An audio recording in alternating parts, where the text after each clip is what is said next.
I'm not sleeping on the couch, Lena. The words hung between them like a challenge, rain hammering the windows of her quiet home. Ryan Carter, single father, reliable coworker, the man who always played it safe, had just drawn a line he'd never crossed before. His team lead stood frozen, realizing this wasn't about furniture or comfort. It was about refusing to be invisible in his own life anymore. What happens when one storm-soaked night forces two people to choose between safety and truth? Stay until the end to find out. And drop a comment with your city. I want to see how far this story travels. The conference room smelled like stale coffee and the particular desperation of developers 3 weeks behind schedule. Ryan Carter sat in his usual spot, third chair from the window, close enough to see the Portland skyline, but far enough back that he didn't have to lead the conversation. That was Lena's job. Lena Brooks stood at the whiteboard, marker in hand, breaking down the sprint backlog with the kind of calm authority that made grown engineers stop arguing and start listening. She wore her usual work uniform, dark blazer, practical flats, hair pulled back in a way that said she had more important things to worry about than appearance. But Ryan had long ago noticed the small details others missed, how she tapped the marker against her palm when she was thinking, how her voice dropped half an octave when she was about to deliver bad news, how she always made eye contact with the quietest person in the room first. "Carter, you still with us?" Ryan blinked, realizing everyone was looking at him. "Sorry. Yeah, the authentication module. I can have it done by Thursday." Lena's expression didn't change, but something flickered in her eyes. Concern, maybe. Or just the exhaustion they all felt 6 months into a project that should have launched in 3. "Thursday works," she said, then turned back to the board. "Okay, people, we're in the red zone, but we've been here before. Let's just get through this week." The meeting dissolved into the usual chaos of people packing laptops and comparing schedules. Ryan was halfway to the door when Lena caught his elbow. "You good?" she asked quietly. "Fine. Just tired." "You're always tired." She said it without judgment, which somehow made it worse. "When's the last time you took a full weekend off?" Ryan thought about his weekends. Grocery shopping with Emma, playground time, laundry, meal prep, homework help, the endless machinery of single parenthood. Define off. Lena smiled, but it was the sad kind. "That's what I thought. Listen, if you need to..." "I don't need special treatment, Lena." "I wasn't offering special treatment. I was offering basic human decency." She adjusted her laptop bag, suddenly not quite meeting his eyes. "But fine. Forget I said anything." She was out the door before he could apologize. Ryan stood there for a moment, feeling the familiar weight of being misunderstood. He didn't mean to be defensive, he just couldn't afford to be seen as the guy who couldn't handle his life. Not at work, not anywhere.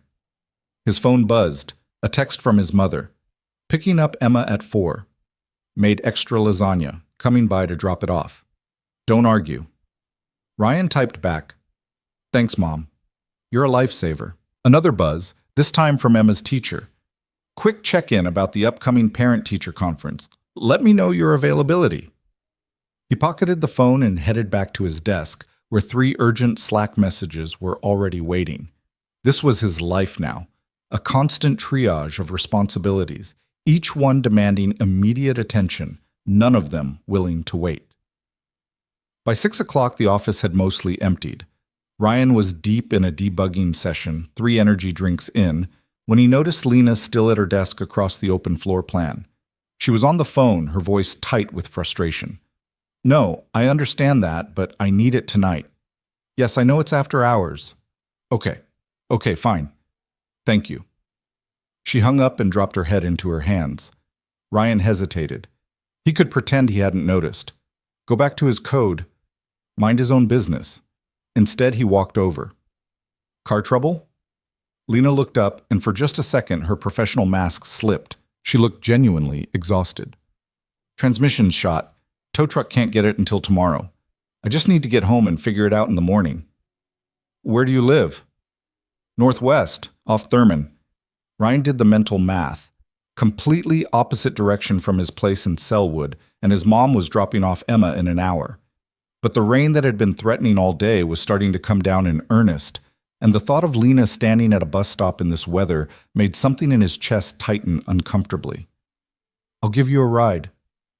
"Ryan, you don't have to." "I know I don't have to, but I'm offering anyway." He was already shutting down his laptop, committing to the decision before she could argue. "Come on, before this gets worse." The drive started in comfortable silence, broken only by the rhythm of windshield wipers fighting a losing battle against the downpour. Ryan's old Subaru, reliable, practical, covered in Emma's soccer stickers, navigated the familiar streets with the ease of someone who'd lived in Portland his whole life. "Thanks for this," Lena said finally. "I would have figured something out, but it's nice not to have to sometimes." She glanced at him. "Yeah, exactly that." They stopped at a red light. Rain hammered the roof like a drummer who'd lost the rhythm. "Can I ask you something?" Lena's voice was careful, like she was testing the weight of the words before fully committing to them. "Do you ever feel like you're just going through the motions? Like you've built this whole life that works on paper, but somewhere along the way you forgot to actually live in it?" Ryan's hands tightened on the steering wheel.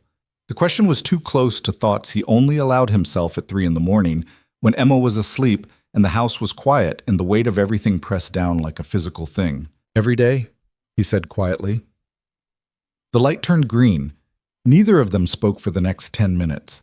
Lena's house was a small craftsman bungalow tucked into one of those tree-lined northwest Portland streets that always made Ryan think of old movies. Warm light glowed from the windows, making the rain-soaked exterior look like something from a painting. "This is me," Lena said, but she didn't immediately get out. "Listen, I know this is probably weird, but do you want to come in for a minute, dry off? I feel like I should at least offer you coffee after dragging you across town." Ryan checked his phone. His mom had texted, "Emma's practicing piano. Take your time. Weather's terrible." "Coffee would be good," he heard himself say. Inside, the house was exactly what Ryan had somehow expected. Warm wood floors, built-in bookshelves stuffed with everything from literary fiction to fantasy paperbacks, art on the walls that looked like it had been collected over years, not bought to match a color scheme. It felt lived in, loved, real. "Sorry about the mess," Lena said, though the place was tidier than Ryan's house had been in months. She disappeared into the kitchen, leaving him standing in the living room, dripping on her hardwood. "You can hang your jacket in the closet," she called out. "There should be a towel in there, too." Ryan opened the closet and found himself face to face with a life he didn't know she had. Hiking boots caked with mud, a kayak paddle, a worn leather jacket that looked like it had stories, winter coats in cheerful colors he'd never seen her wear to the office. "You kayak when?" he asked, carrying the towel into the kitchen. "Used to, before the promotion." Lena was measuring coffee grounds with the precision of someone who took the ritual seriously. "Before I decided climbing the corporate ladder was more important than remembering what rivers smell like in summer." There was something in her voice, not quite regret, but close. Ryan knew that tone. It was the same one he heard in his own head when he passed the guitar gathering dust in his closet. "I used to play music," he offered. "Nothing professional, just for me. Haven't picked up my guitar in 3 years." "What happened?" "Life happened. Emma happened, which I wouldn't change for anything. But everything else just sort of fell away. You make room for what matters, right? And sometimes that means the things that used to make you become luxuries you can't afford anymore." Lena turned to face him, coffee temporarily forgotten. "Is that really how you see it? As a trade-off? Isn't it?" "I don't know. Maybe. But maybe that's just the story we tell ourselves to make it feel like a choice instead of a surrender." The coffee maker gurgled to life, filling the kitchen with warmth and the rich smell of dark roast.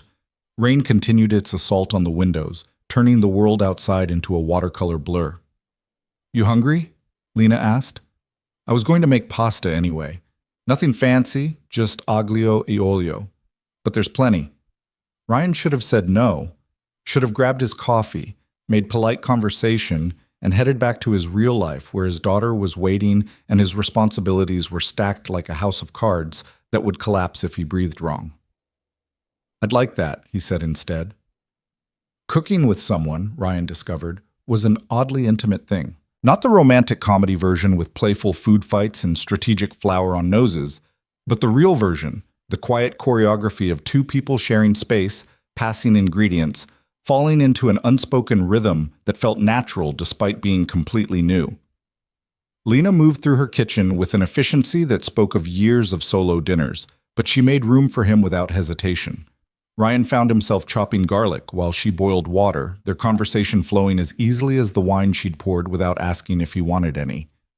"So, how did you end up in Portland?" he asked, watching her add salt to the pasta water with the confidence of someone who'd stopped measuring years ago. The usual story. Came for college, intended to leave, never did. The rain grows on you. Or maybe you just forget what sunshine feels like. She smiled over her shoulder. "You're local, though, right? I remember you mentioning growing up here." "Born and raised, Southeast. My parents still have the same house they bought in the 80s, back when normal humans could afford to live in this city."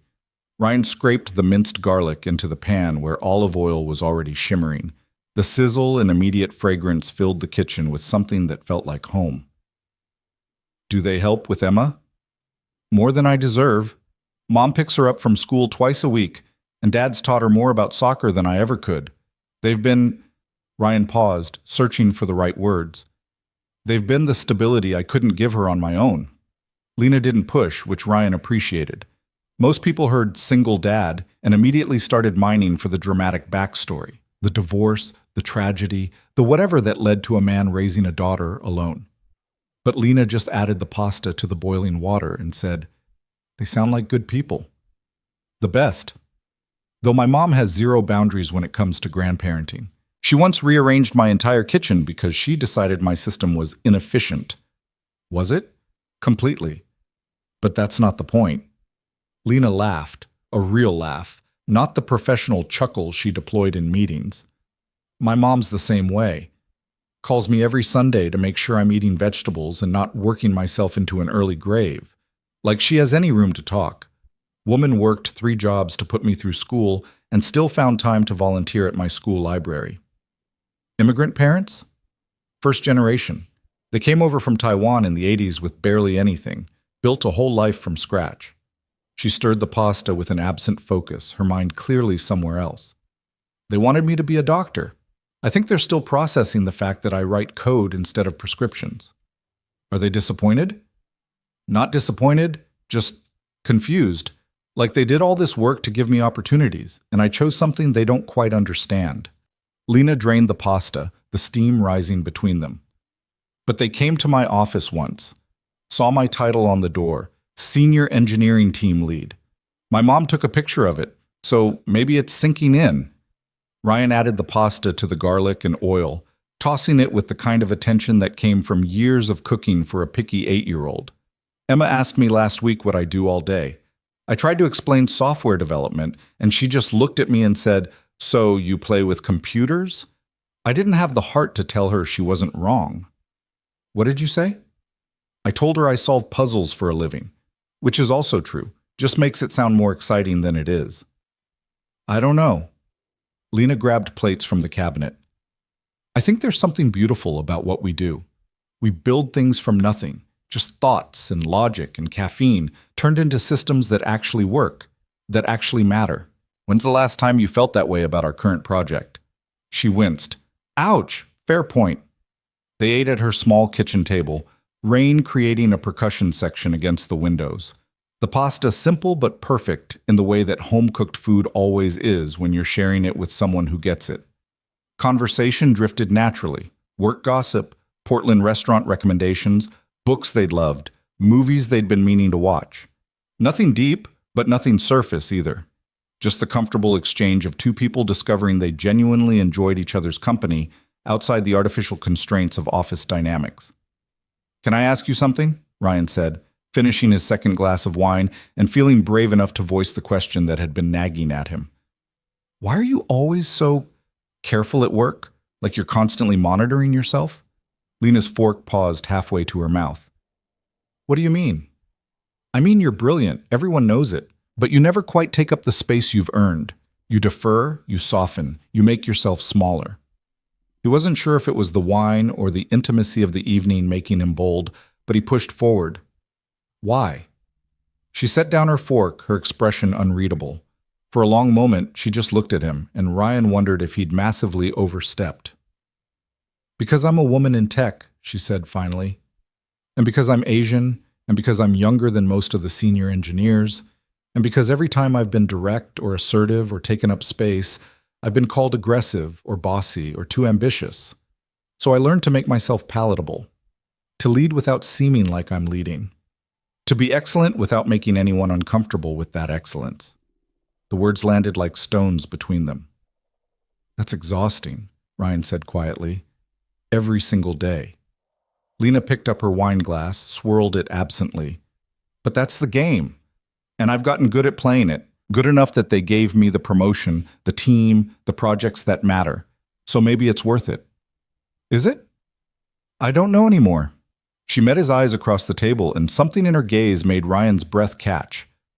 Tonight's the first time in months I've felt like I can just be. No performance, no careful calibration. Just me. The rain had intensified, if that was possible. It sounded like the sky was attempting to wash the entire city into the Willamette River. Ryan checked his phone. His mom had texted 20 minutes ago. Emma's in bed. Don't rush. Drive safe in this weather. I should probably head out, he said, not moving. Let you get some rest. You should probably wait until this lets up, Lena countered. Driving in this is borderline suicidal. The news said flash flooding in low-lying areas. They both knew this was a choice point, one of those moments that would define everything that came after. I can crash on your couch, Ryan offered, if that's okay. The couch is uncomfortable as hell, decorative, not functional.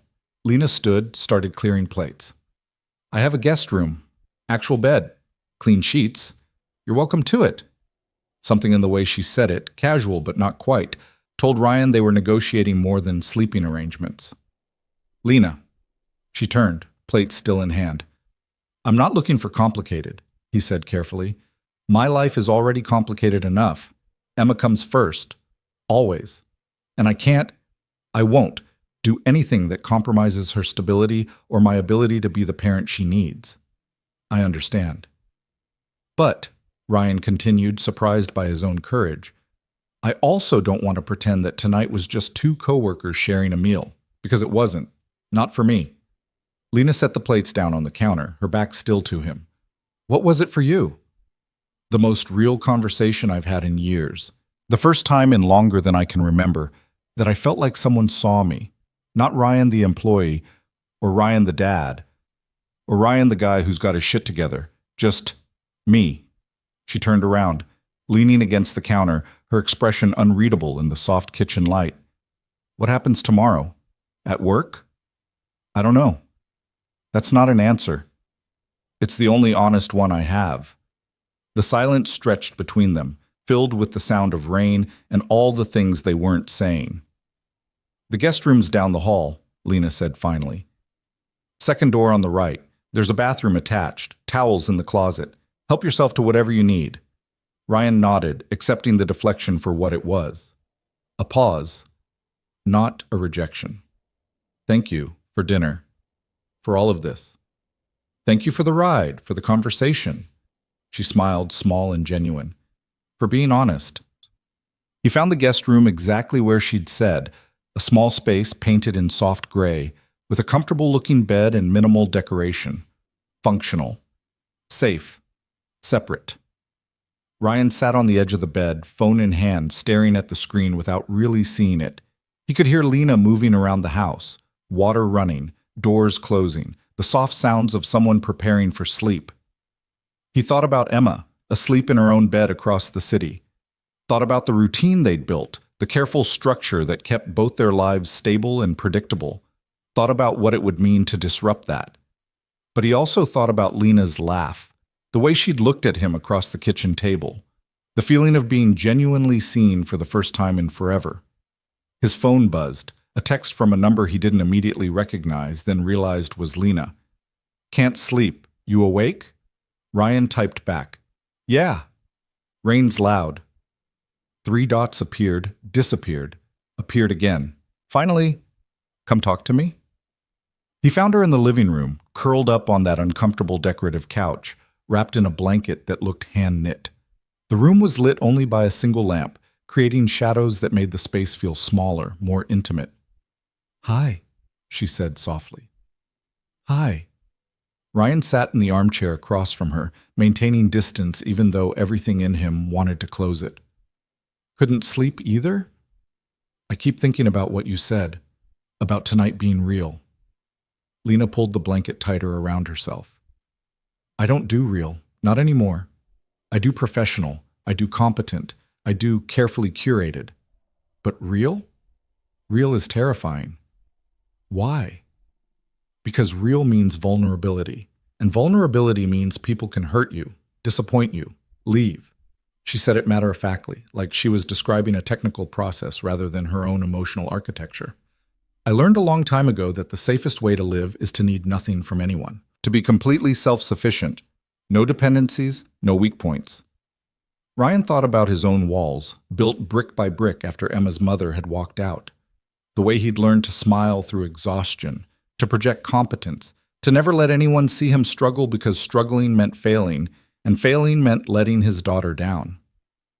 "That's lonely," he said. "Extremely." Lena's voice cracked just slightly, "but at least it's predictable." "Is that what you want? Predictable?" "I want to not feel like I'm constantly bracing for impact. I want to wake up without that split second of panic where I remember everything I'm responsible for. I want—" She trailed off, shaking her head. "This is stupid. I'm dumping all of this on you like you're my therapist." "I asked," Ryan reminded her.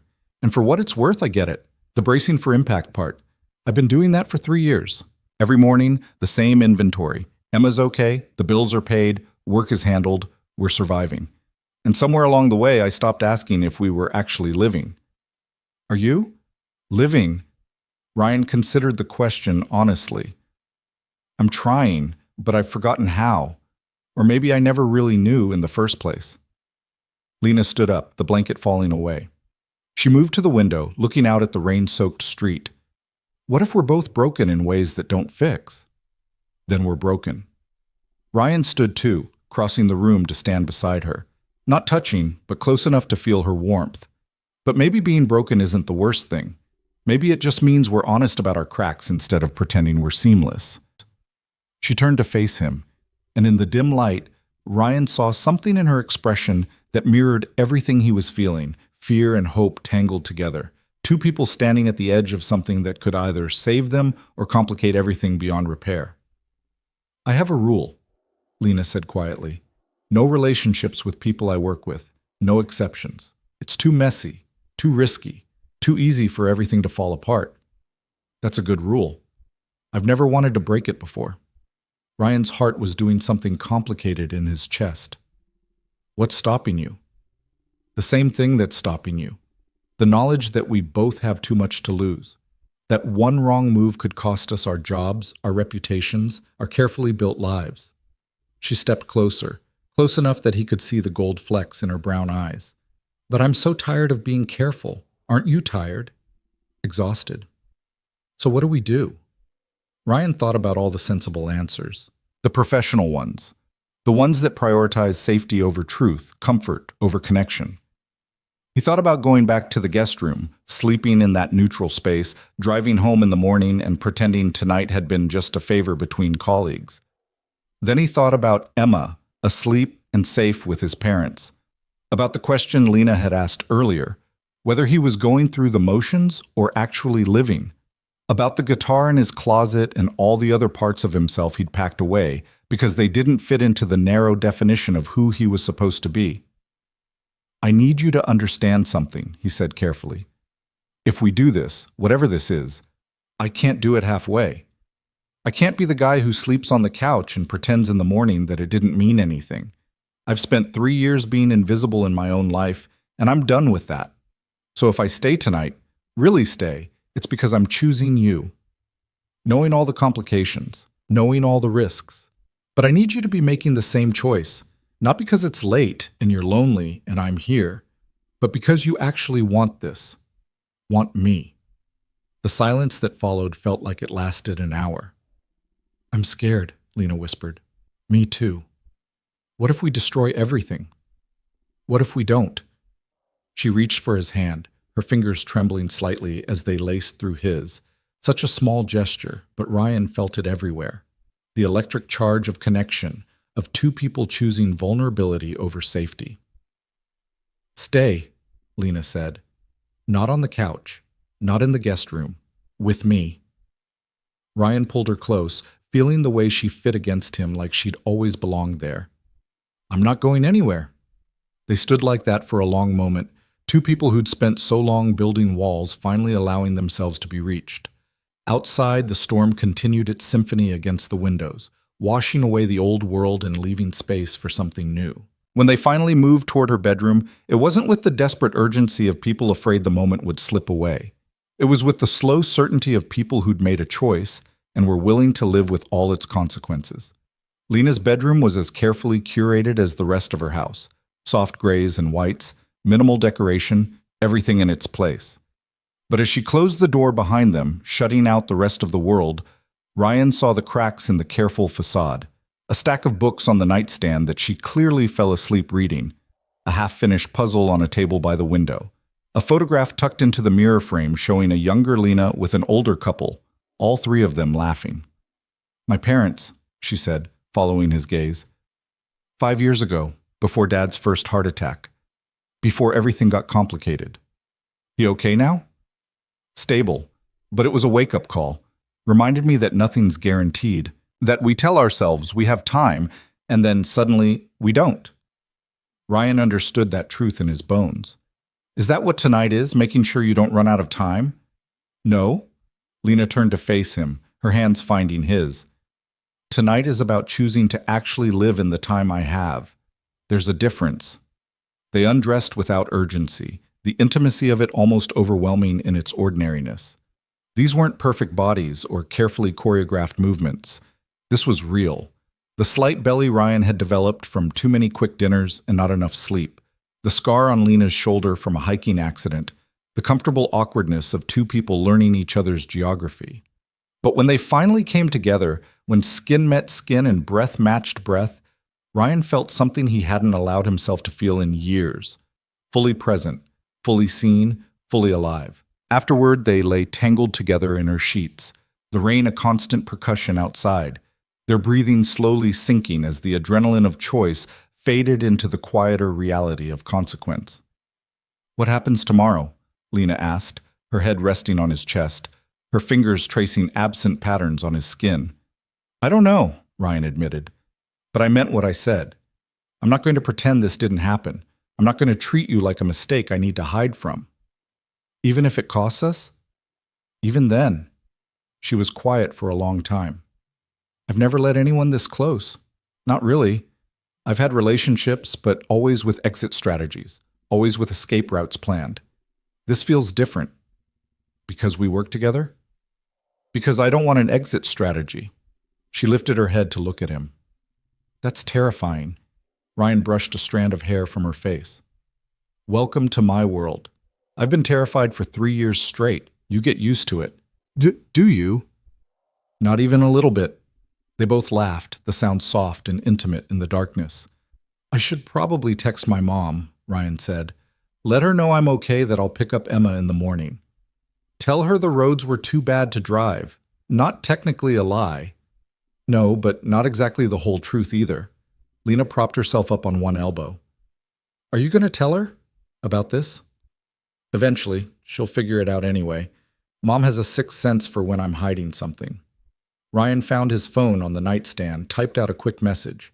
Roads are terrible, crashing at a friend's. We'll get Emma by 9. Love you.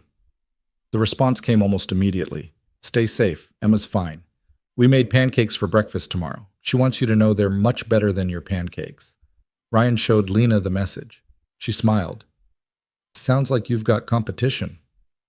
Story of my life. Being shown up by my own kid. Tell me about her, Lena said, settling back against him. Really tell me. Not just the work-appropriate dad stories, but the real stuff. So Ryan did. He told her about Emma's obsession with dinosaurs that had lasted 2 years before switching abruptly to astronomy. about the way she narrated her entire life like she was the protagonist in a novel she was writing, about the night terrors she'd had after her mother left, and how Ryan had started sleeping on her floor until she felt safe enough to sleep through the night again, about her laugh that sounded exactly like his mother's, and her stubbornness that was all his. "She sounds amazing," Lena said when he finished. "She's everything. Which is why I need you to understand, this thing between us, whatever it becomes, Emma comes first, always, no exceptions. If it ever becomes a choice between you and her stability, I choose her, every time." "I wouldn't respect you if you didn't," Lena said simply. "And honestly, the fact that you're that clear about it makes me trust you more, not less. You know who you are, what you stand for. That's rare. You make me sound more put together than I am. You're a single dad who shows up every day, does excellent work, and loves his kid enough to put her first even when it's hard. That's pretty put together in my book." Ryan pulled her closer. "You're giving me too much credit. Maybe you're not giving yourself enough." They drifted in and out of conversation, in and out of sleep, the storm outside gradually softening from a assault to a steady rhythm. At some point, Ryan's phone buzzed with an alarm he didn't remember setting, and he realized with a start that dawn was beginning to gray the edges of the windows. "I should get going," he murmured, even though leaving was the last thing he wanted to do. Lena's arms tightened around him. 5 more minutes. "If we do 5 more minutes, it'll turn into an hour. And then I'll be late, and Mom will definitely know something's up." "Would that be so terrible, her knowing?" Ryan thought about it. "No, but I'd rather tell her on my own terms, not have her figure it out because I can't stop smiling like an idiot." "You're smiling like an idiot?" "Have been since about 10 o'clock last night." Lena kissed him, soft and sweet. "Good. Me too." They got up slowly, reluctantly. Ryan borrowed her shower, found his clothes from last night, somehow both exactly where he'd left them, and also feeling like artifacts from a different life. When he emerged from the bathroom, dressed but still damp around the edges, he found Lena in the kitchen making coffee. "Breakfast?" she offered. "I should really get going." "It's just coffee and toast, 5 minutes. I promise." They both knew it wasn't really about the food. It was about not wanting to break the spell, not wanting to return to a world where they had to pretend to be professional colleagues instead of two people who'd chosen each other in the dark. "Okay," Ryan said. 5 minutes. They sat at her kitchen table, the same one where they'd shared pasta and wine just hours ago, drinking coffee and eating toast with an ease that felt both natural and brand new. "So," Lena said, not quite meeting his eyes. "What's the plan? For work?" "Honest answer? I don't have one yet. I think we need to talk about it. Really talk. Figure out what this is and what we want it to be before we make any decisions about disclosure or recusal or any of that." "When?" "Tonight? I can get a sitter for Emma. We could have dinner, somewhere neutral. Actually discuss this like adults instead of just falling into it." Lena smiled. "Look at you, being all responsible and mature. One of us has to be." "Well, what if I don't want to be mature about this? What if I want to keep pretending the rest of the world doesn't exist?" Ryan reached across the table, took her hand. "Then we do that tonight. But tomorrow, we figure out the real stuff. Deal?" "Deal." He left a few minutes later, the morning air rain-washed and clean, the city looking newly made in the early light. His car started on the first try, and Ryan took that as a good omen, even though he didn't really believe in omens. The drive back to his parents' house took him through familiar streets transformed by the storm, fallen branches, puddles the size of small lakes, the general disarray of a city that had been thoroughly rattled. But somehow, it all looked beautiful to Ryan. Bright, full of possibility. His mom was waiting with Emma when he pulled up, both of them on the porch. Emma bouncing with the kinetic energy of a child who'd been awake for at least an hour and had already exceeded her normal caffeine intake via his mother's apparently legendary pancakes. "Daddy!" Emma launched herself at him the moment he was out of the car, wrapping her arms around his waist with enough force to knock the wind out of him. "Grandma made pancakes with chocolate chips and blueberries. At the same time, in the same pancake. It was revolutionary." Ryan caught his mother's eye over Emma's head. She was smiling in that knowing way that meant she'd already figured out more than he'd wanted her to. "Sounds revolutionary," he agreed, hugging his daughter tight. Did you save me any? Absolutely not. Grandma said you'd understand. Your grandma's wisdom knows no bounds. They got Emma settled in the car with her backpack and the library books she'd apparently convinced his mother she needed immediately. Ryan walked back to the porch where his mom was still standing, arms crossed, expression equal parts amused and concerned. So, she said, roads were bad, huh? The worst. And you stayed with a friend? I did. This friend have a name? Ryan sighed. Mom. What? I'm just asking, making conversation, being a loving, interested parent. You're interrogating me. I contain multitudes. She stepped closer, her voice gentler. You look happy, happier than I've seen you in a long time. So whoever this friend is, I approve, even if you're not ready to tell me about them yet. Ryan kissed her forehead. Thanks, Mom, for everything, for Emma, for the space, for not pushing. Oh, I'm absolutely going to push, just not today. She smiled. Go, take your daughter home, feed her something other than revolutionary pancakes. And Ryan, whatever this is, whatever you're doing, be careful. But also don't be too careful. You deserve good things.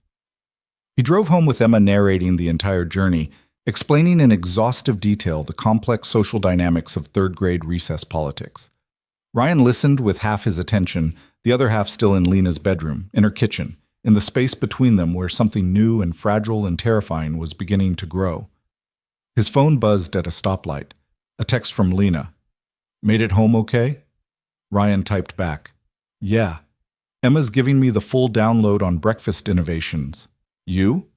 Sitting in my quiet house wondering if last night actually happened or if I dreamed it. It happened. Good. Because I'm already looking forward to tonight. Me too. Emma looked up from her monologue about someone named Madison who had apparently betrayed someone named Taylor in a tragic kickball incident. Who are you texting? You're smiling weird. A friend from work. From... Must be a really good friend. Getting there, Ryan said, and it felt like the most honest thing he'd said all morning. The office on Monday morning felt different. Not visibly. Same fluorescent lights, same coffee-stained break room, same hum of servers and keyboards. But Ryan felt it in his chest like a frequency only he could hear. Or maybe not just him. Lena was already at her desk when he arrived. Her focus apparently locked on her monitor, but Ryan caught the slight uptick at the corner of her mouth when he passed. He didn't stop, didn't wave, just kept walking to his own space across the open floor plan, hyper-aware of every eye that might be tracking the interaction. His teammate Marcus rolled his chair over before Ryan had even logged in. Dude, you look different. Did you get a haircut? No. Lose weight? Marcus, it's been 2 days since you saw me. I'm telling you, something's different. You're like glowing. Are you sick? Is this a fever glow? Ryan turned his monitor on, hoping Marcus would take the hint. I'm fine, just had a good weekend. Must have been real good. You're smiling at your login screen. Go away, Marcus. I'm just saying, in the 3 years I've worked with you, I've never seen you smile at anything that wasn't a solved bug or your kids' drawings. This is notable. Before Ryan could respond, his Slack pinged. A direct message from Lena. Break room. 5 minutes. Need to discuss the sprint planning. Marcus leaned over, reading the message upside down with the shamelessness of someone who'd never heard of privacy. Sprint planning in the break room? That's new. She probably just wants coffee. Uh-huh. And you're going why? Because she's my team lead, and when she says we need to discuss something, I discuss it. Right, totally normal, not suspicious at all. Ryan waited exactly 5 minutes, watching the clock tick down like he was defusing a bomb. When he walked into the break room, Lena was already there, making coffee with the kind of intense concentration usually reserved for surgical procedures. Hey, he said quietly, checking to make sure they were alone. She turned, and the smile she gave him erased any remaining doubt that Friday night had been real. Hey yourself, did Marcus grill you? How did you know? Because I got the same treatment from Jess. Apparently I'm suspiciously cheerful for a Monday. Ryan poured himself coffee he didn't want, just to have something to do with his hands. So much for being subtle. We were never going to be subtle, not really. Lena kept her voice low, professional, but her eyes held everything they couldn't say out loud. I've been thinking about what you said, about having a plan. And? And I think we need to be smart about this. We work together.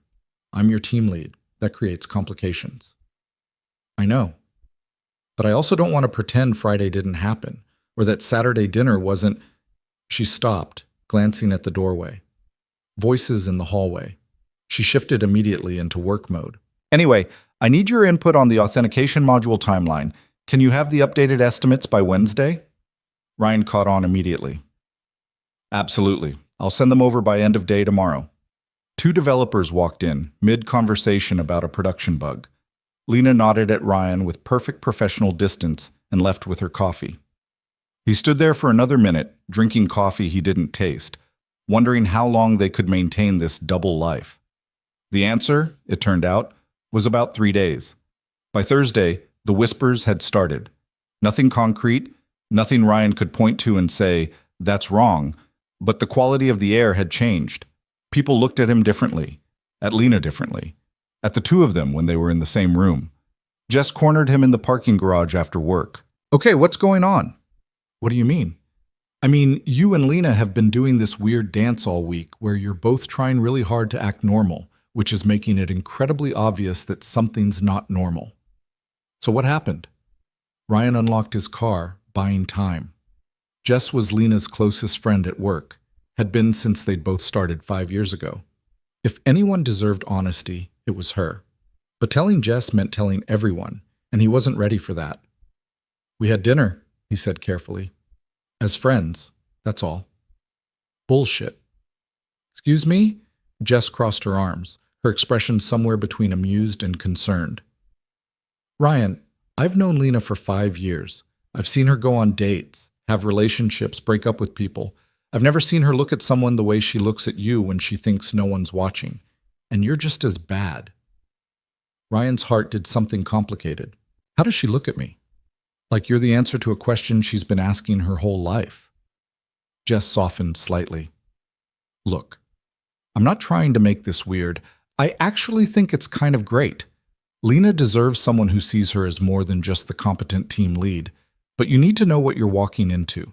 Office relationships are complicated, and when there's a reporting structure involved, it gets even messier. It's not like that. Isn't it?" Ryan leaned against his car, suddenly exhausted. "I don't know what it is yet. We're trying to figure that out." "Well, figure it out fast, because people are already talking, and once that starts, it takes on a life of its own." She left him there in the dim parking garage, her warning echoing in the concrete acoustics. That night, Ryan met Lena at a small Vietnamese restaurant in Southeast, far enough from the office that they were unlikely to run into colleagues. She was already there when he arrived, tucked into a corner booth, looking more relaxed than he'd seen her all week. "No Emma tonight?" she asked as he slid in across from her. "My mom's got her. Claimed they needed girl time to work on a school project. I suspect this is code for, 'I'm pumping your daughter for information about your mysterious new friend.'" Lena smiled. "Is she any good at interrogation?" "The best. Former elementary school teacher. She can break trained CIA operatives with just a look and some carefully worded questions about feelings." "Then we're doomed. Completely." They ordered spring rolls and pho, falling into an easier rhythm than they'd managed all week at work. But even here, away from the office, Ryan could feel the weight of what they needed to discuss. "Jess talked to me today," Lena said, reading his mind. "She knows, or suspects, strongly. She cornered me in the parking garage, said people are talking." "They are. I've heard bits and pieces. Nothing specific, but enough to know that our subtle professional distance isn't working." Ryan stirred his tea absently. "So what do we do?" "Honest answer? I don't know. I've never been in this situation before." Lena looked down at her hands, her voice dropping. "I've spent my entire career being careful, building credibility. Proving I earned my position through merit, not favoritism or anything else. If this comes out wrong, if people think I'm showing you special treatment or that there's a conflict of interest, it undermines everything I've built. I would never ask you to compromise that." "I know, But that's not how people will see it. They'll see a female team lead in a relationship with one of her direct reports, and they'll make assumptions. Fair or not, that's the reality. The food arrived, giving them both a moment to regroup. Ryan watched Lena add chili sauce to her pho with the precision of someone who'd done this 1,000 times and felt a surge of affection so strong it almost hurt. "What if I requested a transfer?" he said suddenly. "To a different team. Then we wouldn't have the reporting structure issue." Lena looked up sharply. "You'd do that? If it meant we could do this without you sacrificing what you've built?" "Yeah." "Ryan, you're 3 weeks away from launching the biggest project of your career. The authentication module is your baby. You can't just walk away from that." "I can if the alternative is watching you get hurt because of me." She reached across the table, took his hand. They were in public, visible, making a choice about what they were willing to risk. "I don't want you to sacrifice your work for me. That's not fair either." "So we're at an impasse." "Looks like it." They ate in silence for a while, the restaurant filling up around them with the comfortable chaos of families and couples and groups of friends. Normal people living normal lives, unburdened by the complexity of workplace dynamics and career implications. "Tell me something," Lena said eventually. "If we weren't coworkers, if we'd met anywhere else, would you still want this?" "Without question." "Me too." She squeezed his hand. "So maybe that's where we start. We want this. The rest is logistics." "Logistics that could cost us both our jobs." "Maybe. Or maybe we're catastrophizing. Maybe if we're honest and professional and handle this the right way, it doesn't have to be a disaster." Ryan wanted to believe her. Wanted to believe that doing things the right way would protect them both. But he'd lived long enough to know that good intentions didn't always translate to good outcomes. His phone buzzed. A text from his mom. "Emma wants to know if you're on a date.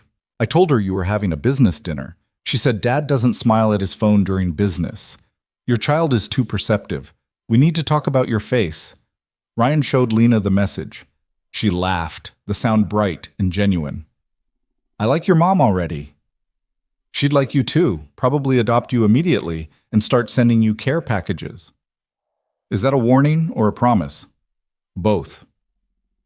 They finished dinner and walked out into a night that had turned unseasonably warm, the kind of February evening that made Portlanders forget winter existed. Ryan walked Lena to her car, neither of them quite ready to say goodbye. "Come back to my place," Lena said, "just for a while. I'm not ready for tonight to end." Ryan thought about Emma, safe with his mom, about work tomorrow and all the complications waiting there, about playing it safe versus actually living. "Okay," he said, "but I need to be home by midnight. Mom's radar is already pinging." They drove separately, a caravan of two through the quiet streets. At Lena's house, they sat on her couch, that uncomfortable decorative one, and talked about everything except work. She told him about growing up as the daughter of immigrants, about the pressure to succeed and the fear of disappointing people who'd sacrificed everything. He told her about Emma's mother, about the slow dissolution of a marriage that had never been quite right, about the guilt and relief that came in equal measure when she'd finally left. "Do you still love her?" Lena asked quietly. Ryan considered the question honestly. "I love who I thought she was, who I wanted her to be. But no, I don't think I ever really knew her well enough to love the real person. We were kids playing house, and when it stopped being fun, she left. I can't even blame her anymore." "Does Emma ask about her?" "Sometimes, less now. Mom handles most of those conversations better than I do. She tells Emma that sometimes people love each other but aren't meant to be together, and that doesn't make the love less real. It just makes it different." Ryan leaned back, staring at Lena's ceiling. "I'm terrified I'm going to mess her up, that she'll grow up with all these issues because I couldn't keep her family together." "You know that's not how it works, right? Kids aren't that fragile. And from what you've told me, Emma sounds happy and loved and secure. That's not the profile of a kid being messed up." "You sound like my therapist." "You have a therapist?" "Had. For about a year after the divorce. Mom insisted. Said I needed to process my feelings instead of just powering through everything." Ryan smiled slightly. "She was right, of course. She usually is." Lena shifted closer, resting her head on his shoulder. "I think I'd really like to meet Emma, eventually. When you're ready." The casual way she said it, like meeting his daughter was a foregone conclusion, like she was already imagining a future where she was part of their lives, made Ryan's chest tighten. "She'd like you too," he said. "Fair warning, though, she'll probably ask you a million questions and narrate your entire existence. It's her superpower. I can handle it. I'm good with kids." "Yeah?" "Surprisingly, yes. I volunteer with a coding program for middle schoolers. Turns out 12-year-olds are just tiny adults with less impulse control and better honesty. I find them refreshing." Ryan turned to look at her. "You volunteer? Teaching kids to code?" "Every other Saturday. Has been for 3 years. Why do you sound so surprised?" I don't know. I guess I didn't expect it." "Because I'm all buttoned up and professional at work?" "Because you act like you don't need anyone or anything, but volunteering with kids, that requires caring, being vulnerable." Lena was quiet for a moment. "I told you I don't do real. That's not entirely true. I do real with kids because they can't hurt me the same way adults can. They're honest about what they need, and they don't expect me to be anything other than helpful. It's safe." "And this?" Ryan gestured between them. "Is this safe?" "Not even a little bit. But I'm doing it anyway. Terrified out of my mind, but doing it." He kissed her then, soft and slow, a kiss that tasted like promise and fear in equal measure. When they finally broke apart, Lena was smiling. "You should probably go," she said, "before you turn into a pumpkin and your mom sends out a search party." "Probably." Neither of them moved. "Ryan?" "Yeah?" "I know this is complicated. I know we're figuring it out as we go. But I want you to know I'm in this, really in this. Not halfway, not until it gets hard. All the way." Ryan pulled her close, breathing in the scent of her shampoo, memorizing the way she fit against him. "Me too." He left at 11:30, driving home through empty streets with Lena's words echoing in his head. All the way.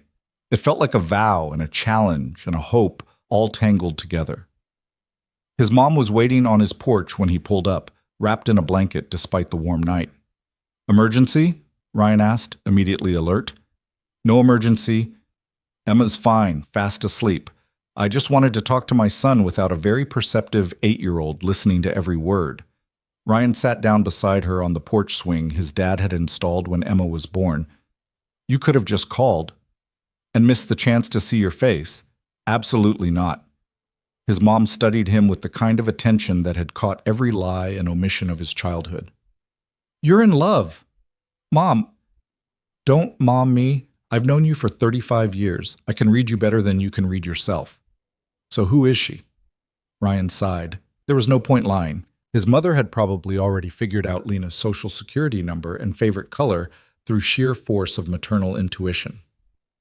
"Her name's Lena. She's my team lead at work. And before you say anything, I know it's complicated." "Complicated is marrying someone you barely know and trying to make it work for 8 years. Complicated is raising a child alone while building a career. This is just logistics." His mom patted his knee. "Tell me about her." So Ryan did. He told her about the rainy night and the dinner and the conversation that had felt like coming home. About Lena's laugh and her fears and the way she saw him as more than just his responsibilities. About the impossibility of it all, and the certainty that he wanted to try anyway. When he finished, his mom was smiling. "You know what I hear in all of that? Joy. When's the last time you talked about something in your life with actual joy?" "I talk about Emma with joy." You talk about Emma with love and pride and exhaustion. Those are different things. But this Lena, when you talk about her, you light up. That matters, Ryan. That's worth protecting. Even if it costs me professionally? Even then, because what's the alternative? Spending the rest of your life being safe and careful and half alive? You've been doing that for 3 years, baby. It's time to actually live again. Ryan leaned into his mother's shoulder the way he had as a child, letting himself be comforted. What if I mess it up? What if I hurt her? Or Emma gets attached and it falls apart? Or what if it works? What if you're happy? What if Emma gets to see her father in a healthy, loving relationship instead of martyring himself for her sake? His mom stroked his hair.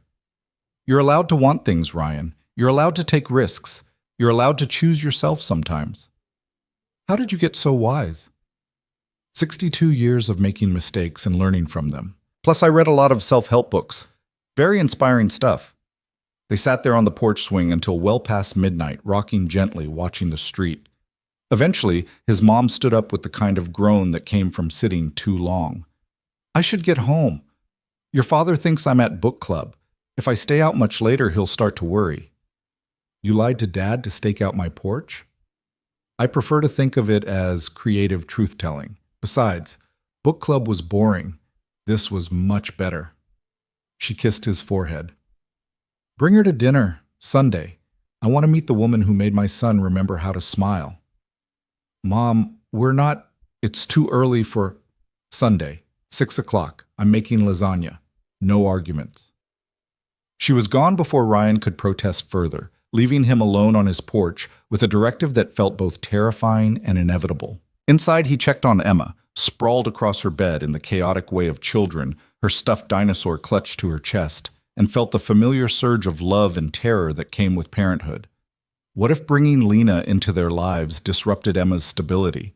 What if his daughter got attached and things didn't work out? What if he was being selfish, choosing his own happiness over her security? But then he thought about what his mom had said, about Emma seeing him in a healthy relationship instead of just surviving, about teaching her through example that love was worth the risk. He texted Lena, "My mom has invited you to Sunday dinner. Fair warning, she doesn't take no for an answer, and she's already mentally adopted you." The reply came immediately. "Is this your way of asking me to meet your family? This is my way of warning you that my mother is a force of nature, and I'm powerless to stop her. But yes, if you want to." 3 dots appeared, disappeared, appeared again. Finally, "I'm terrified, but I want to." Is that crazy? Completely. But I think we're both a little crazy at this point. What time? 6. Bring your appetite. Mom cooks like she's feeding an army. Should I bring wine? Mom would love that. Also proves you're real and not a figment of my imagination, which I think she's starting to suspect. See you at work tomorrow. Try to look less happy. You're blowing our cover. Ryan fell asleep with his phone still in his hand, a smile on his face, and the first real hope he'd felt in years warming his chest. Friday morning brought a development neither of them had anticipated. Ryan was mid-code review when Marcus rolled over, his expression uncharacteristically serious. "Dude, there's a rumor going around." Ryan's stomach dropped. "What kind of rumor?" "The kind that says you and Lena are sleeping together and that's why you got assigned to the authentication module instead of Kevin, who's been here longer and technically has more experience with security protocols." That's completely... I know it's bullshit. Kevin got passed over because he's sloppy and you're not. But people are talking, and it's getting ugly. Thought you should know. Ryan found Lena in the conference room, preparing for a meeting that was supposed to start in 15 minutes. He closed the door behind him. "We have a problem." She looked up from her laptop, reading his expression immediately. "How bad?" "People think you gave me the authentication module because we're involved. They're questioning your professional judgment." The color drained from Lena's face. "But I assigned you that project 2 months ago, before anything happened between us." "I know that, you know that. But timelines don't matter when people want a narrative." Lena sat down heavily, her hands shaking slightly. "This is exactly what I was afraid of. This is how it starts. First they question one decision, then they go back and re-examine everything. Every assignment, every promotion, every choice I've made." "What do we do?" "I don't know." She looked at him, and Ryan saw fear in her eyes for the first time since they'd met. Maybe we should stop this before it destroys both our careers." "Is that what you want?" "No, but I don't know if what I want matters when the cost is this high." Ryan crossed to where she sat, knelt down so they were eye level. "Listen to me. I was assigned that module because I'm the best person for the job. That's documented. That's provable. And if people want to make it about something else, that's on them, not us. But if we keep this going, it validates their suspicions. And if we stop it, we let them win. We let fear make our decisions instead of making them ourselves." Lena touched his face, her expression torn. "I don't want to lose you, but I also don't want to lose everything I've built." "Then we don't choose. We figure out a way to have both." "How?" "We go to HR. Today. We disclose the relationship, request guidance on managing the conflict of interest. We do everything by the book, so transparently that no one can accuse us of hiding anything. That could backfire. They might separate us, force one of us to transfer. Maybe, but at least we'd be taking control of the narrative instead of letting it control us. Lena was quiet for a long moment, her eyes searching his face. Finally, she nodded. Okay, let's do it. But Ryan, if they ask one of us to move teams, it should be me. You've put too much into this project to walk away now. Absolutely not. If anyone moves, it's me. We're not having this argument. You're right, because neither of us is moving. We're going to walk in there, be honest, and trust that doing the right thing will work out. You have a lot of faith in corporate bureaucracy. I have faith in us. The rest is just paperwork. They walked to HR together, a united front, and requested a meeting with Sarah Chen, the director who handled employee relations. She fit them in immediately, which Ryan took as either a very good sign or a very bad one. Sarah's office was carefully neutral, corporate art, ergonomic furniture, the smell of vanilla air freshener trying to mask the scent of stress and difficult conversations. She gestured for them to sit, her expression professionally pleasant but curious. What can I do for you? Lena took the lead, her voice steady despite the tremor Ryan could feel in her hand when he'd squeezed it before they walked in.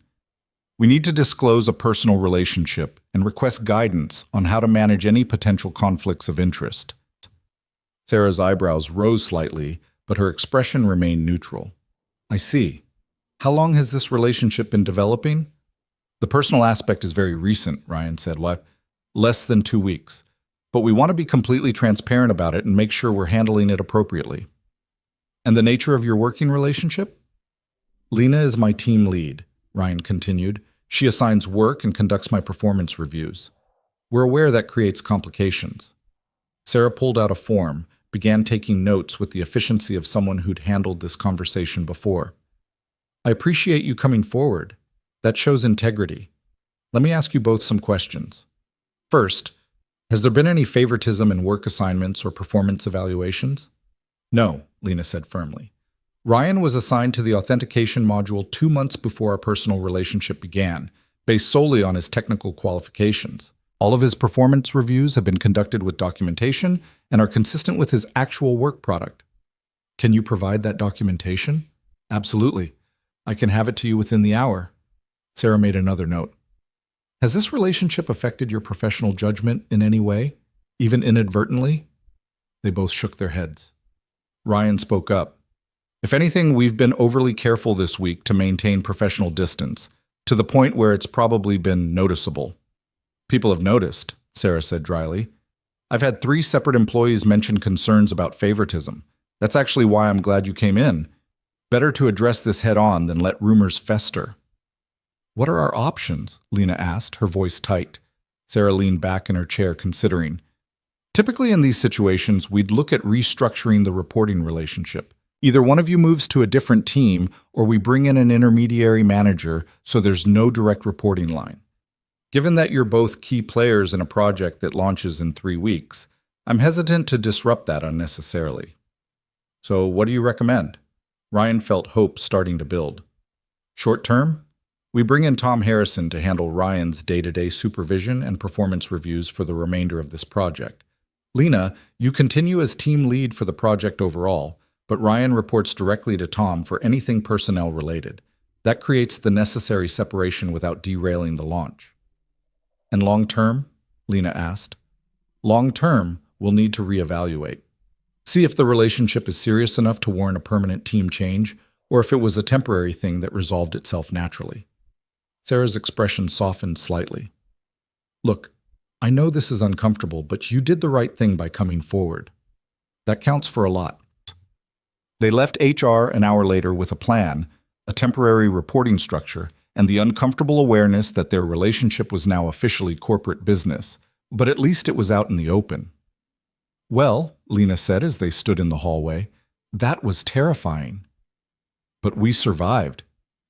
Barely. She glanced around, checking for witnesses, then squeezed his hand quickly. Thank you for not letting me run away. Thank you for being brave enough to stay. They walked back to their desks separately, maintaining the professional distance that was now their official policy. But when Ryan glanced across the floor plan, Lena was looking back, and the smile she gave him made every uncomfortable moment worth it. The rest of the day passed in a blur of meetings and carefully neutral interactions.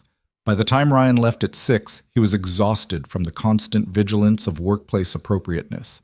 His phone buzzed as he reached his car. Lena? Still on for Sunday? Or did meeting my HR-approved boyfriend change things? Ryan smiled despite his exhaustion. Still on. Mom's already planned the menu. There's no backing out now. Should I be nervous? Terrified. But in a good way. Mostly. That's not reassuring. Mom likes everyone. You'll be fine. It's Emma you should worry about. She's the real judge. Now I'm definitely terrified.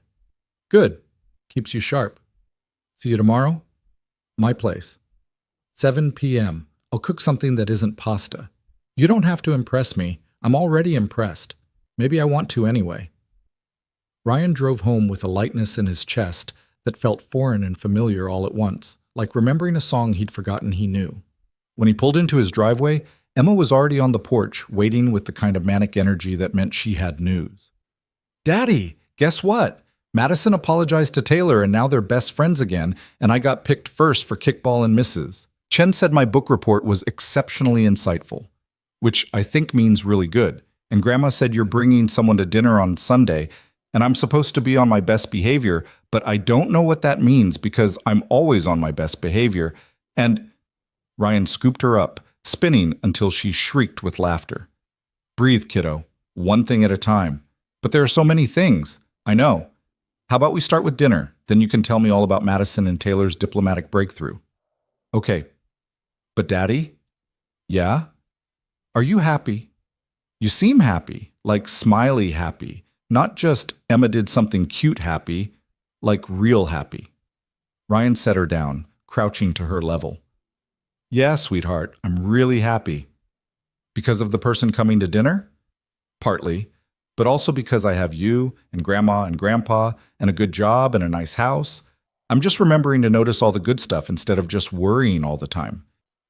Emma considered this with the seriousness of a philosopher. That's good. Worrying is boring. Being happy is better. You're very wise for 8. Almost 9.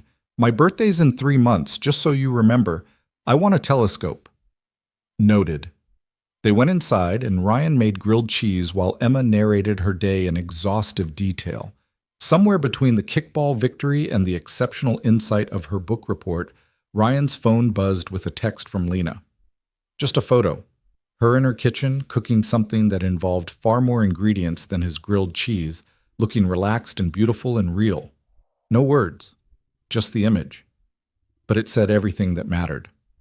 Emma glanced at the phone. Is that her? The dinner person? Ryan showed her the photo. Yeah, that's Lena. She's pretty. Does she like dinosaurs? I don't know. You can ask her on Sunday. I'm going to ask her a lot of questions. Fair warning. I would expect nothing less. That night, after Emma was in bed and the house was quiet, Ryan sat on his back porch with a beer and let himself think about everything that had happened in less than 2 weeks. The storm, the dinner, the choice to stay, the conversations and complications, and the terrifying leap into something he couldn't control. His phone rang. Lena's name on the screen. Hey, he answered. Thought you'd be cooking. Finished. It's in the oven. I just wanted to hear your voice. Everything okay? More than okay. I've just been thinking about today, about HR and the rumors and all of it, and you know what I realized? What? I don't regret any of it. Not the complications, not the risk, not even the uncomfortable HR meeting, because it means we're real. We're not hiding or pretending or treating this like something shameful. We're actually doing it. Ryan felt his throat tighten. Yeah, we are. I'm scared, though, that we're moving too fast, that Sunday is too soon, that I'm going to meet your family and they'll see right through me. See through you to what? To the fact that I have no idea what I'm doing, that I'm terrified of messing this up, that I'm falling for you faster than I've ever fallen for anyone, and it's completely out of my control. Ryan closed his eyes, letting her words wash over him. You're not alone in that. I'm terrified too. But Lena, I'd rather be terrified with you than safe without you. She was quiet for a moment. When she spoke again, her voice was thick with emotion. Come over, please. I know it's late and you have Emma, but I need to see you. I can't. Not tonight, but tomorrow. After work. I'll be there. Promise? Promise. They stayed on the phone for another hour, talking about nothing and everything, until finally Lena yawned and Ryan heard the exhaustion in her voice. Get some sleep, he said gently. Big day tomorrow. What's tomorrow? The day before Sunday. Last chance to back out before you meet my family and they adopt you. I'm not backing out. Good. Neither am I. Ryan hung up and sat in the dark, listening to the night sounds of his neighborhood, dogs barking, distant traffic, the hum of the city, never quite sleeping. He thought about the version of himself from 2 weeks ago, going through the motions, carefully controlled, half alive. That Ryan felt like a stranger now. This Ryan, the one falling in love, taking risks, choosing himself, felt terrifying and true in equal measure. He went inside, checked on Emma one more time, and fell asleep with his phone on his nightstand and hope in his chest for the first time in 3 years. Saturday morning arrived with the kind of crystalline clarity that made Portland look like a postcard, all blue sky and green trees and the promise of spring just around the corner. Ryan woke early, Emma already bouncing on his bed with the unstoppable energy of a child who'd been awake for approximately 12 seconds. Daddy, we need to clean the house.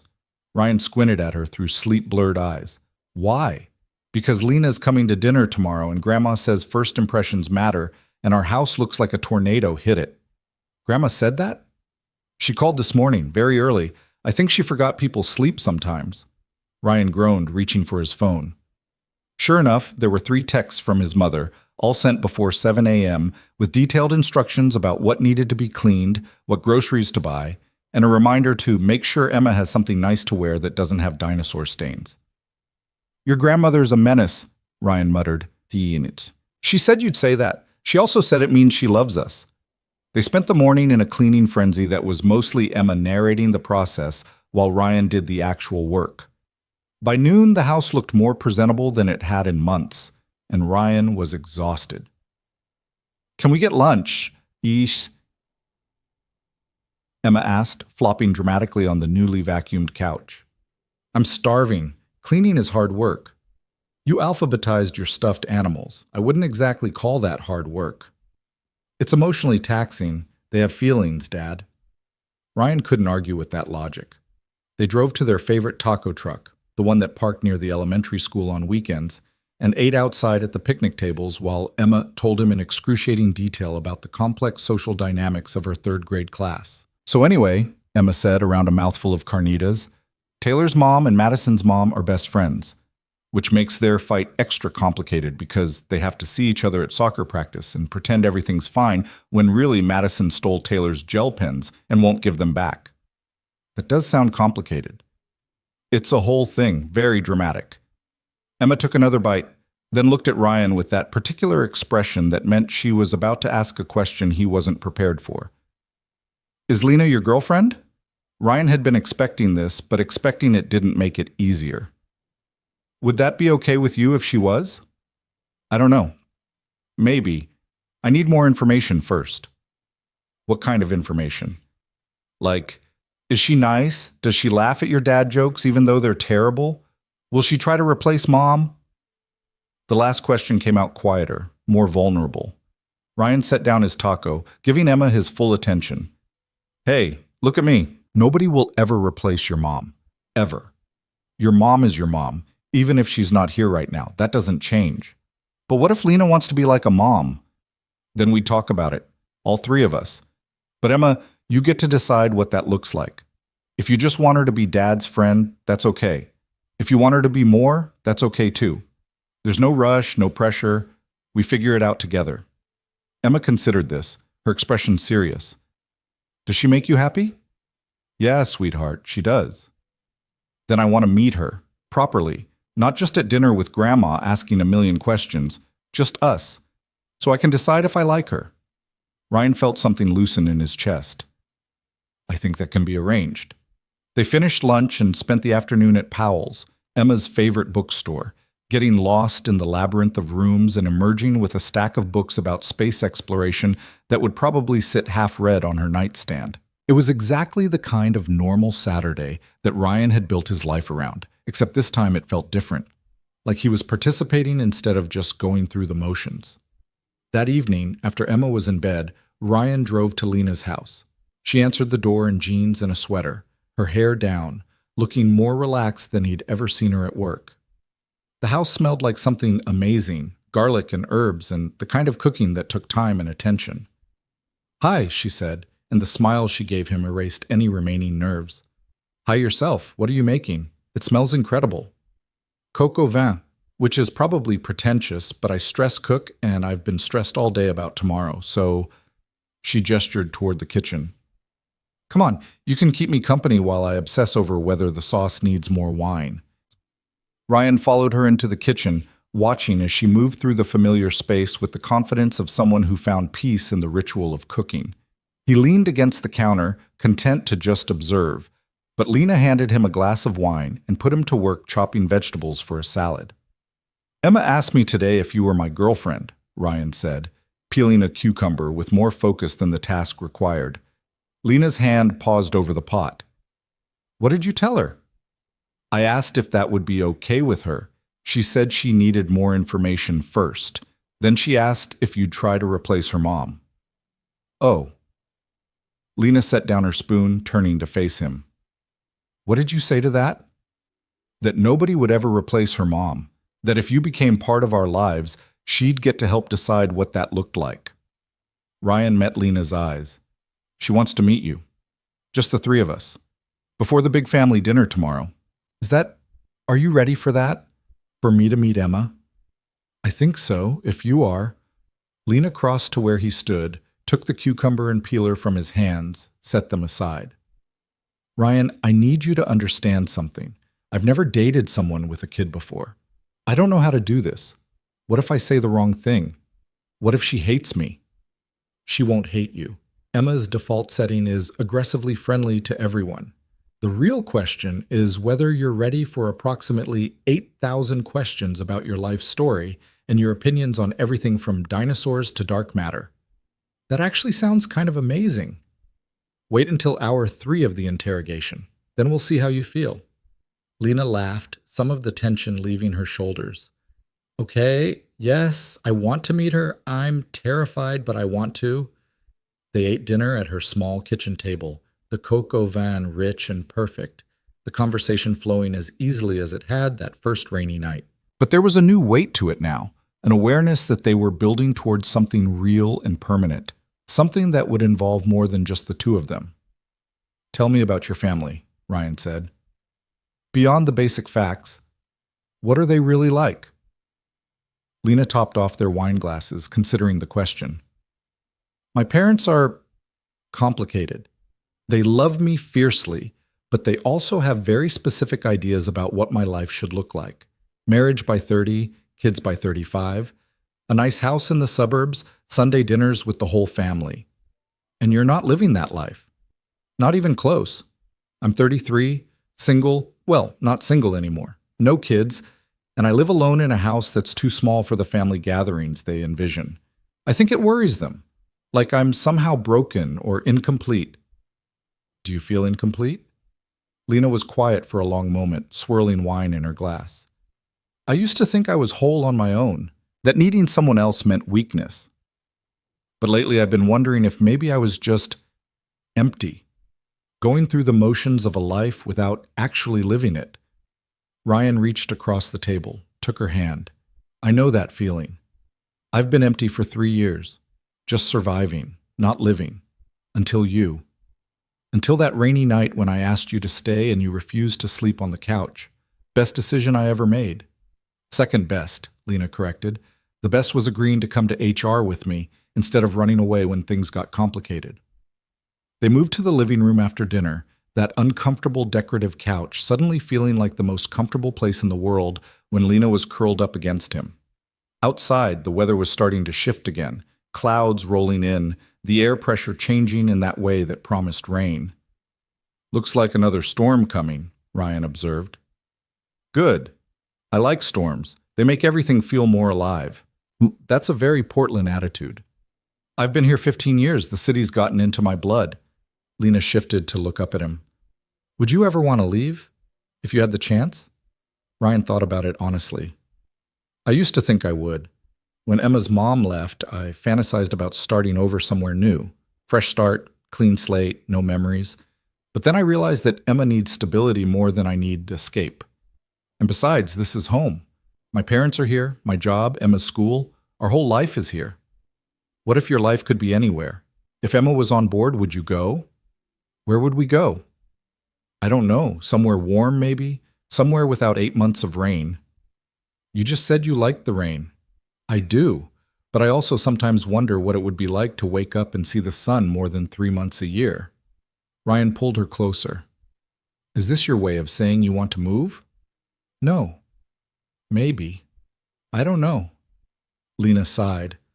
I got an email yesterday from a recruiter, big tech company in Austin. They're looking for an engineering director. It's a significant step up from where I am now. Better title, better pay, actual decision-making authority. Ryan's stomach tightened. Are you interested? I don't know. A month ago, I would have been.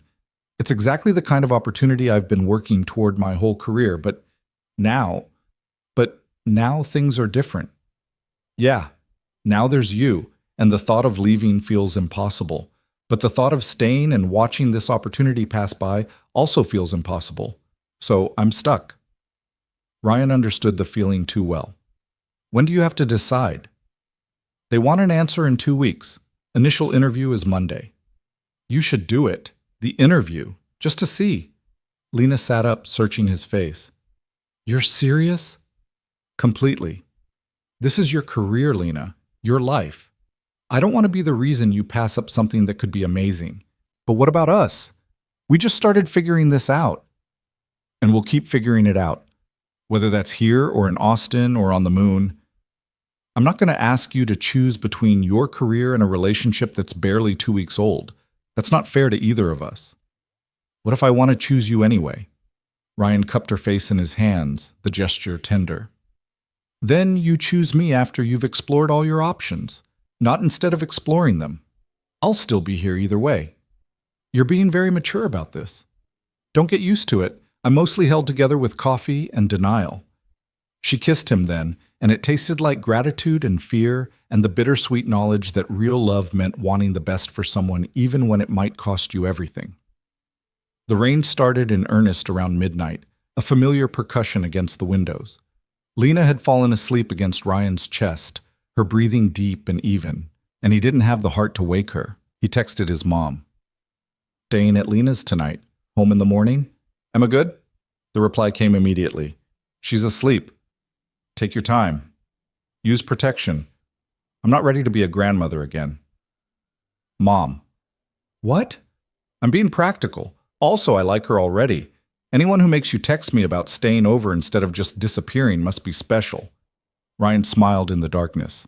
His mom had a point. With anyone else, he would have just made excuses, kept everything separate and compartmentalized. But with Lena, he wanted transparency, wanted his family to know her, wanted her to know them, wanted to build something that could withstand scrutiny instead of something that required hiding. He must have dozed off because the next thing he knew, morning light was filtering through the curtains and Lena was awake, watching him with an expression he couldn't quite read. Hi, she said softly. Hi. How long have you been awake? A while. I was just thinking. About Austin? About you. About how different my life was 3 weeks ago. How certain I was about everything. And how now I'm certain about nothing except that I want this. Whatever this is, wherever it goes. Ryan brushed a strand of hair from her face.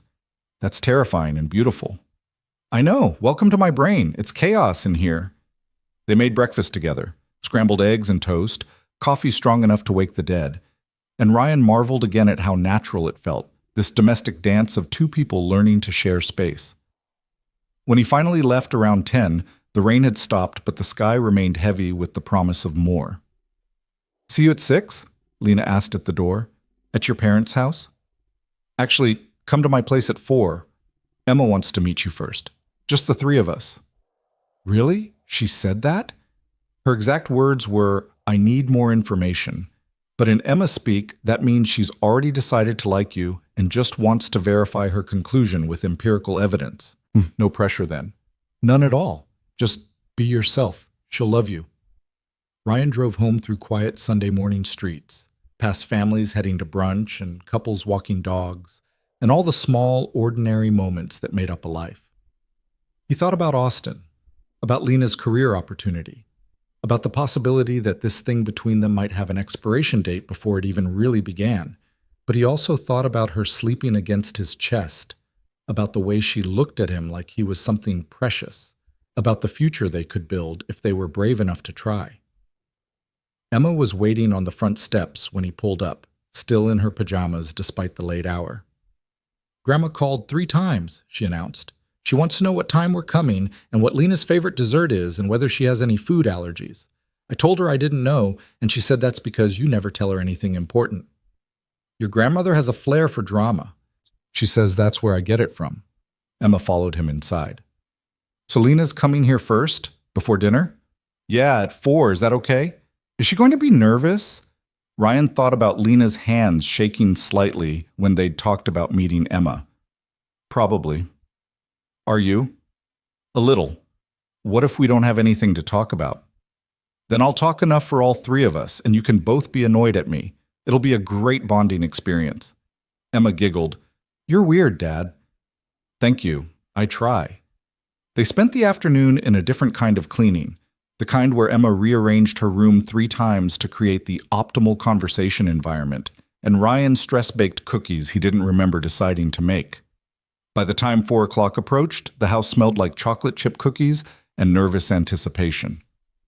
The doorbell rang at exactly 4 o'clock. Emma raced to answer it before Ryan could even move, and he heard her voice, suddenly shy, saying, Hi, you're Lena. I'm Emma. Come in.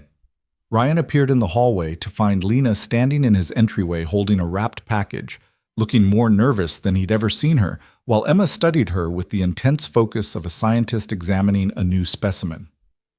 Hi, Lena said to both of them. I brought you something, Emma. I hope that's okay.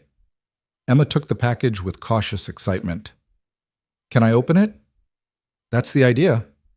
Emma tore into the wrapping paper to reveal a book, a beautiful illustrated guide to constellations with glow-in-the-dark star maps. Her eyes went wide. Dad said you liked astronomy, Lena explained. I thought you might like this, but if you already have it, or if it's not your thing, that's totally... This is amazing. Emma looked up at Lena with something like awe. Did you know that Betelgeuse might go supernova in the next 100,000 years? It's already started collapsing. We could see it from Earth. It would be so bright you could read by it at night. Lena smiled, the nervousness melting away. I did know that.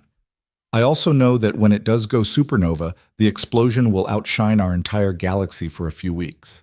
It'll be the astronomical event of multiple lifetimes. Exactly. See, Dad doesn't get why that's cool.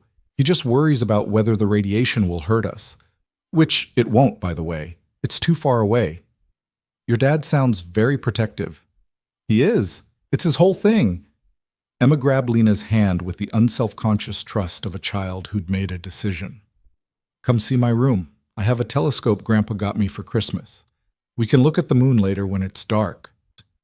Ryan watched his daughter lead Lena down the hallway, chattering about lunar phases and meteor showers, and her plans to be an astronaut or paleontologist or possibly both, and felt something in his chest expand.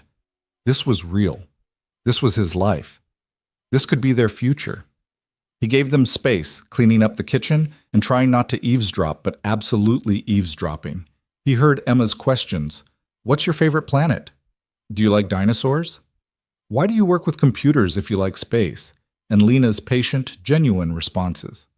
After about 20 minutes, they emerged, Emma's hand still in Lena's. Dad? Lena knows the names of all the Apollo astronauts. All of them. Even the ones who didn't walk on the moon. That's pretty impressive, Ryan agreed. And she said she'd teach me to code if I want, so I can make a program to track asteroid trajectories. Also impressive. Emma looked between them, her expression suddenly serious. Okay, I've decided. I like her. She can stay. Lena laughed, surprised. Thank you, I think. You're welcome. Now can we have cookies? Dad's stress-baked, and they smell really good.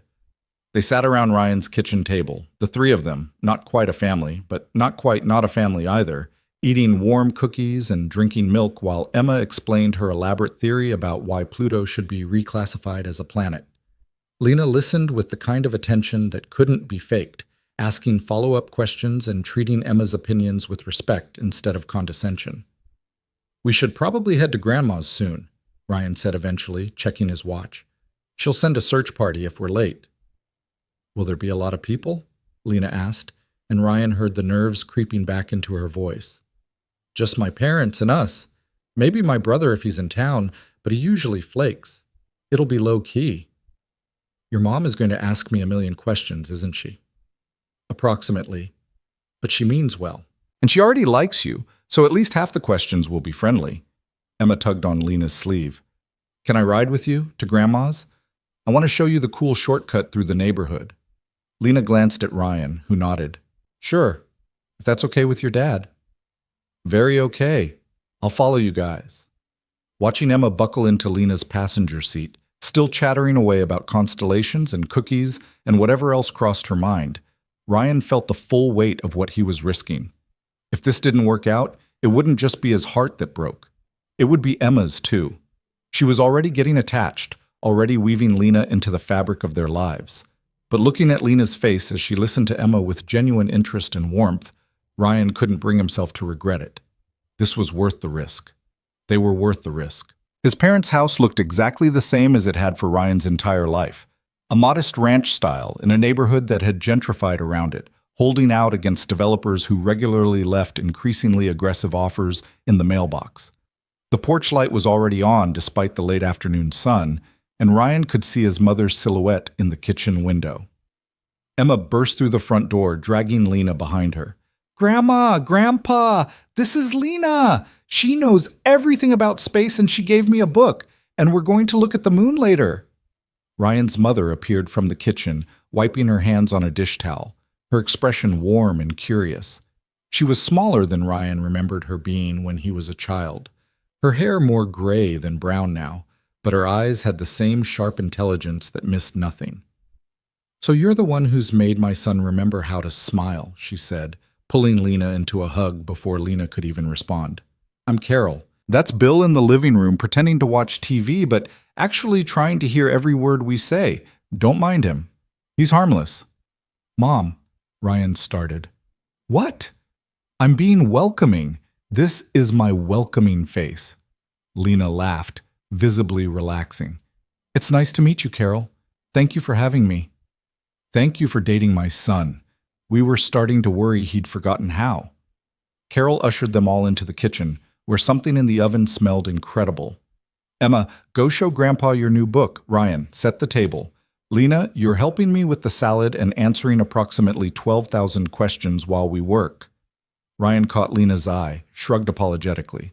She just smiled and rolled up her sleeves. Over the next hour, Ryan watched his mother work her particular brand of magic, asking questions that seemed casual but were actually carefully designed to reveal character, telling embarrassing stories about Ryan's childhood, seamlessly integrating Lena into the family dynamic like she'd always been there.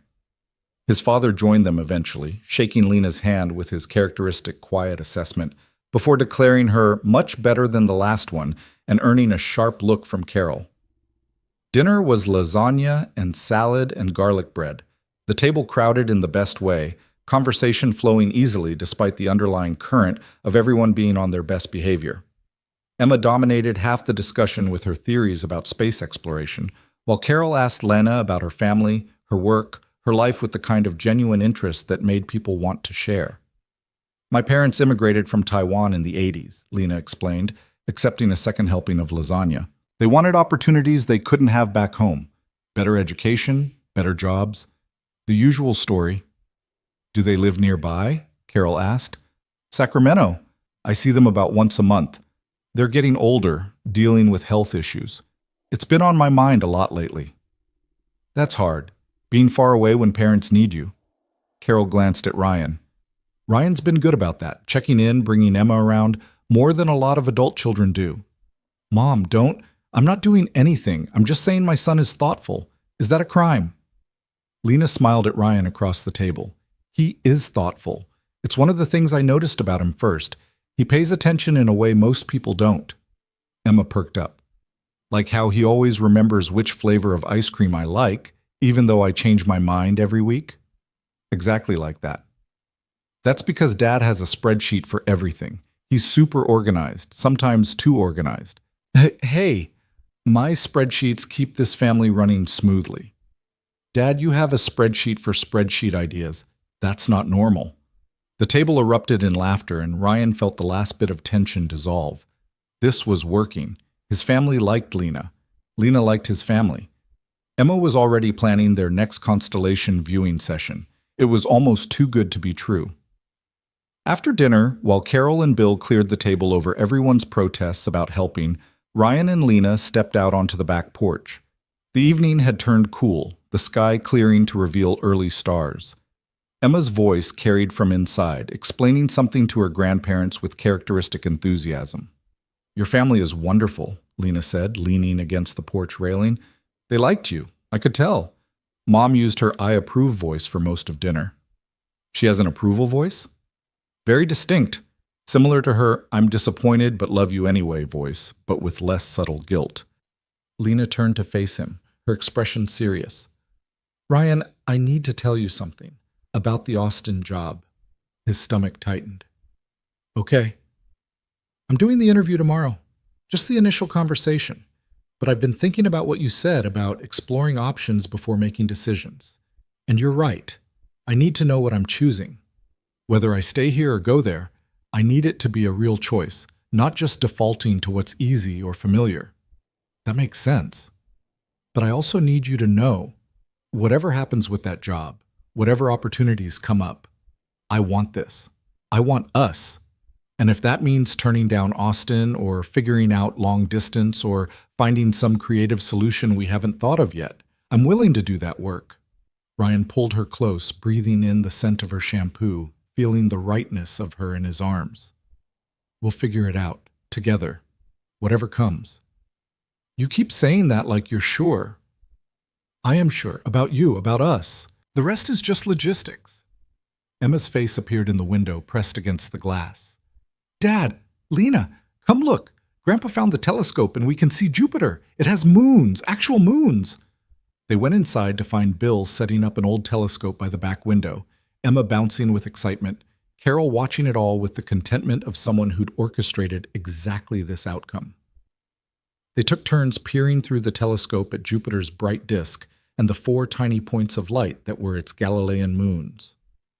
Those are Io, Europa, Ganymede, and Callisto, Emma explained to anyone who would listen. Galileo discovered them in 1610 with a telescope way worse than this one, and it proved that not everything orbits Earth, which was super controversial at the time. Imagine being the person who looked up and proved the entire world wrong about how the universe worked, Lena said thoughtfully. That must have taken incredible courage. Or incredible stubbornness, Ryan's father added. Sometimes they're the same thing. They stayed until well past Emma's bedtime, until she was yawning between sentences, and Lena was stifling her own yawns in sympathy. Carol packed up leftovers despite everyone's protests, pressing containers into Lena's hands with instructions to bring the Tupperware back, but don't rush. That means you're expected to visit again soon, Ryan translated. Mom only trusts people with her good Tupperware. I'm honored.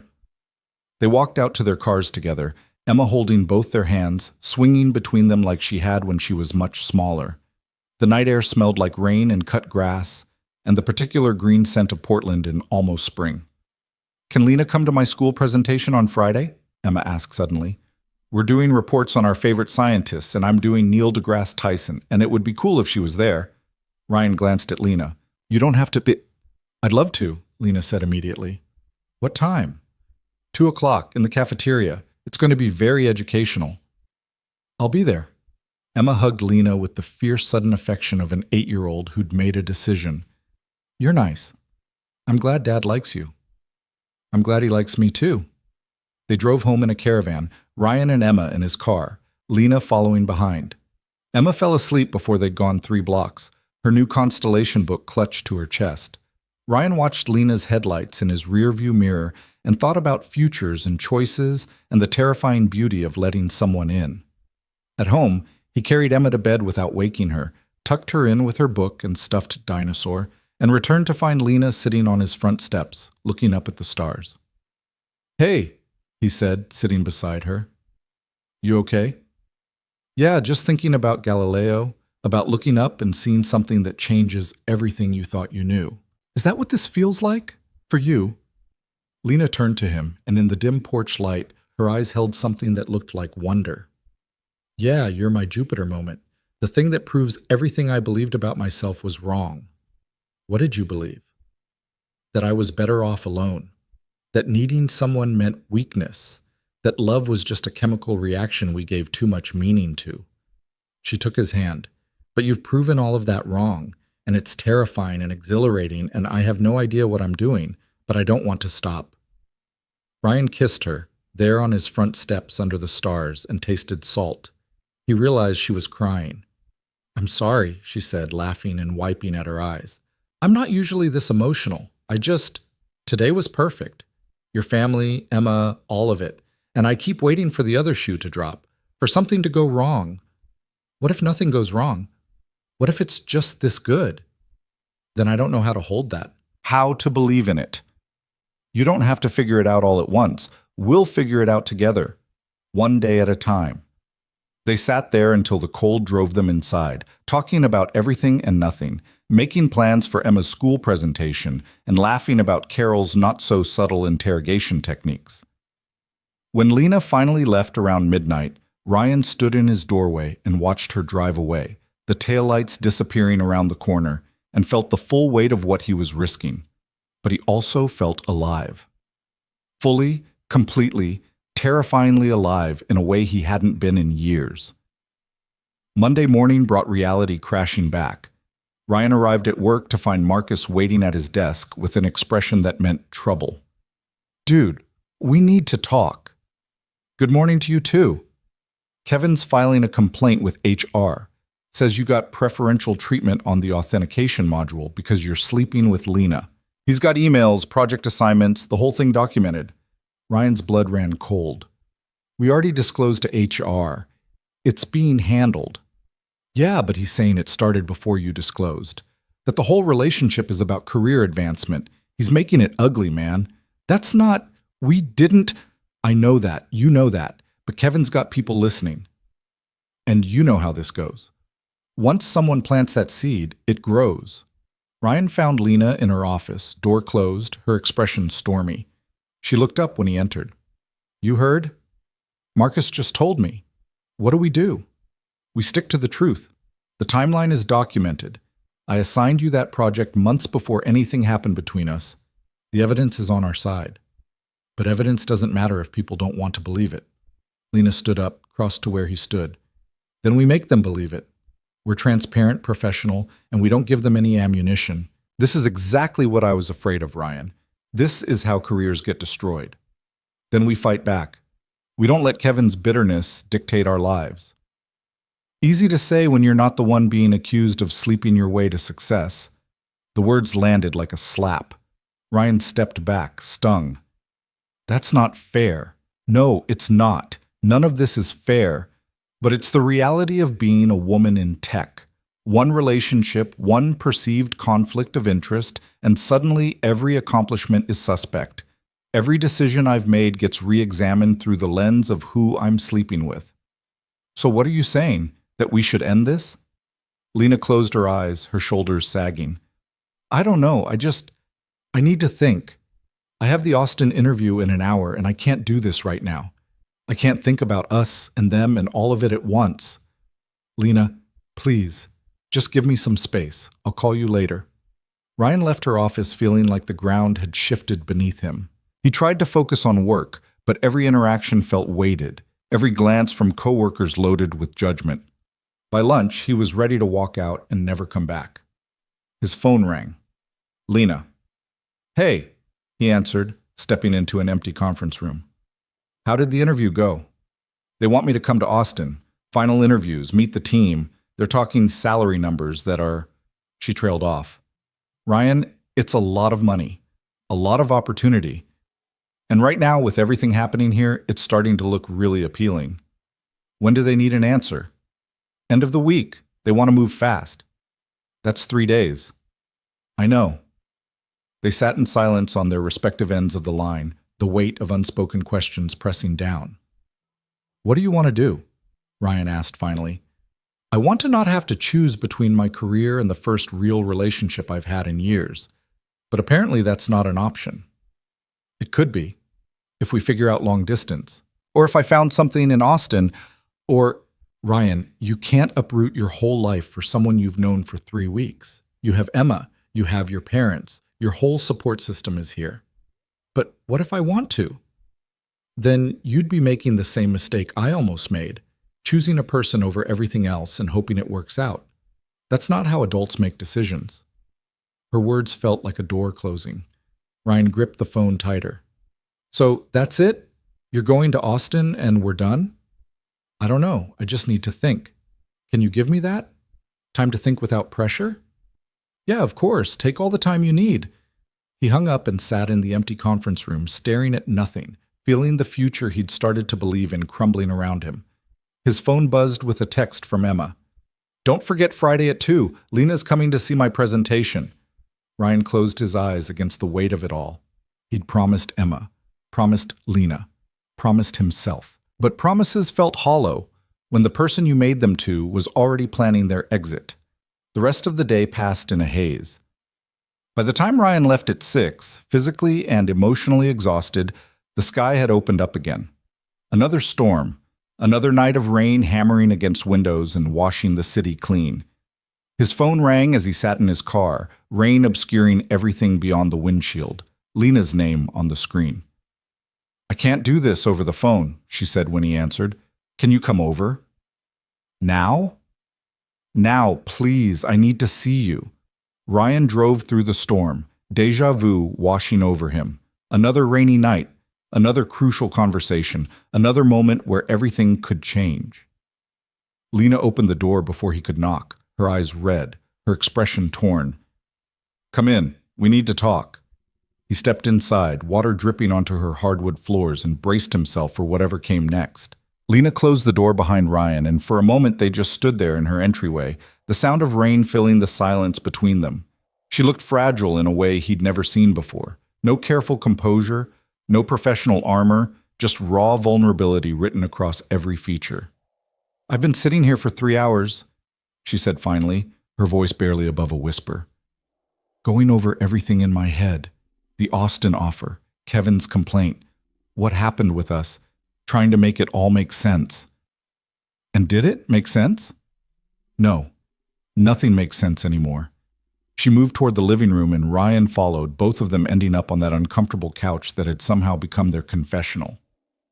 I keep trying to approach this logically, make a pros and cons list, weigh the options like any reasonable person would, but every time I try, I just end up crying in my kitchen like some character in a bad romance novel. Ryan reached for her hand, relief flooding through him when she didn't pull away. What did the Austin people say? In the interview? Everything I thought I wanted to hear. They love my work. They think I'd be perfect for the role. The salary is almost double what I make now. The team is incredible, smart, innovative, actually changing things instead of just maintaining legacy systems. It's the job I've been working toward my entire career. But it's in Austin, which means leaving Portland, leaving my house, my friends, the life I've built here. Leaving, she looked at him, her eyes brimming with tears. Leaving you, leaving Emma, leaving the first thing that's felt real in longer than I can remember. Ryan's chest tightened. What do you want to do? That's the problem. I don't know. For the first time in my life, I can't see the clear path forward. Every option feels like I'm losing something essential. She wiped at her eyes with the back of her hand. This morning, when you left my office, I convinced myself that Austin was the answer. That I could make a clean break, focus on my career, and not have to deal with Kevin's accusations or office politics or any of it. Just start fresh somewhere new. That's still an option. Is it? Because the thought of actually doing it makes me feel like I'm suffocating, like I'd be running away from the best thing that's ever happened to me just because it's complicated and scary and doesn't fit into a neat 5-year plan. Rain hammered against the windows with renewed intensity, and Ryan felt the echo of that first night, the choice he'd made to stay, to refuse the easy comfort of the guest room, to demand something real instead of something safe. "Do you remember what I said that first night?" he asked. "About not being able to do things halfway? You said if you stayed, it had to be real. No pretending it didn't mean anything." "I meant it then, and I mean it now. I'm not going to be the guy who makes this decision for you, Lena. I can't tell you to stay here and sacrifice your career for a relationship that's barely a month old. But I'm also not going to pretend I'd be okay with you leaving. I wouldn't be. I'd be devastated." "Then what do I do?" Ryan shifted to face her fully, taking both her hands in his.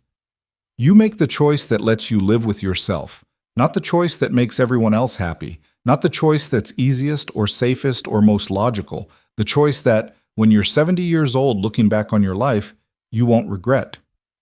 "What if I don't know what that is?" "Then we figure it out together. That's what I keep saying, and you keep not believing. This isn't your problem to solve alone anymore. You have me. You have Emma, who's already planning your next constellation viewing session. You have my parents, who've adopted you whether you like it or not. Whatever you decide, you're not doing it in isolation." Lena started crying in earnest then, and Ryan pulled her close, letting her sob into his chest while the storm raged outside. When she finally pulled back, her face was blotchy and her eyes were red, and Ryan thought she'd never looked more beautiful. "I'm a mess," she said, laughing through the tears. "You're human. It's allowed. I've spent so long trying not to be, trying to be perfect and competent and unshakable. But with you, I can't maintain that. You see right through it. Is that a bad thing?" "Terrifying, but no, not bad." She took a shaky breath. "I need to tell you something else. About the HR complaint." Ryan's stomach tightened. "Okay." "Sarah called me in this afternoon. Kevin's complaint is more detailed than I thought. He's claiming I've shown you favoritism since you started on the team 2 years ago. Not just the authentication module, everything. He's got spreadsheets comparing your project assignments to his, your performance reviews, even the seating arrangement in the office. That's insane. I earned every assignment based on merit. I know that. Sarah knows that. But the optics are bad, Ryan, especially now that our relationship is out in the open. It gives credibility to his claims, even if they're baseless. What does HR want to do?" Lena looked away, her voice dropping. "They're recommending a full review of all personnel decisions I've made in the past 2 years, and they want one of us to transfer teams immediately, before the review is complete." Ryan felt the ground shift beneath him. "They're separating us. They're protecting the company from a potential lawsuit. From their perspective, it's the safest option. So that's it? They just get to decide that our relationship is too inconvenient and force us apart?" "They're not forcing anything. They're giving us a choice. Either one of us transfers voluntarily, or they make the decision for us based on what's best for the company, which will probably mean I lose my position as team lead, regardless of where I end up." Ryan stood up, pacing the length of her living room, rage and helplessness warring in his chest. "This is exactly what you were afraid of. People questioning your competence because of who you're dating. Kevin weaponizing our relationship to undermine everything you've built. Yeah, and the worst part? I saw it coming. I knew this would happen, and I did it anyway. I chose you anyway, and now I'm paying the price." "Don't say it like that. Like choosing me was a mistake." Lena stood too, crossing to where he'd stopped by the window. "It wasn't a mistake, but it was naive. I thought if we did everything right, disclosed the relationship, followed the rules, maintained professional boundaries, it would be enough. But it's not. It's never enough when people want to tear you down. So fight back. Don't let Kevin and HR dictate your life." "With what? What ammunition do I have? The truth? The documentation? Those don't matter when the narrative has already been written. I'm the female team lead who slept with a subordinate. Everything else is just noise." Ryan pulled her into his arms, resting his chin on top of her head. "Then take the Austin job. If staying here means watching your career get destroyed, then go somewhere that values you. I'll support that. I'll hate it, but I'll support it. And what about us? We figure it out. Long distance, visits, whatever it takes. I'm not giving up on you just because geography gets complicated. Lena pulled back to look at him. You'd really do that? Maintain a relationship across 2,000 miles with a full-time job and a daughter to raise? I'd try if you wanted me to. But it's not realistic, Ryan. We both know that. Long distance works for people who've been together for years and have a foundation to build on. We've known each other for 3 weeks. We don't have that foundation yet. So we build it, starting now, starting tonight. How? Ryan took her face in his hands, the gesture tender. By being honest. No more pretending we have this figured out. No more trying to logic our way through something that defies logic. Just truth. What do you want, Lena? Forget the job, forget the HR complaint, forget all of it.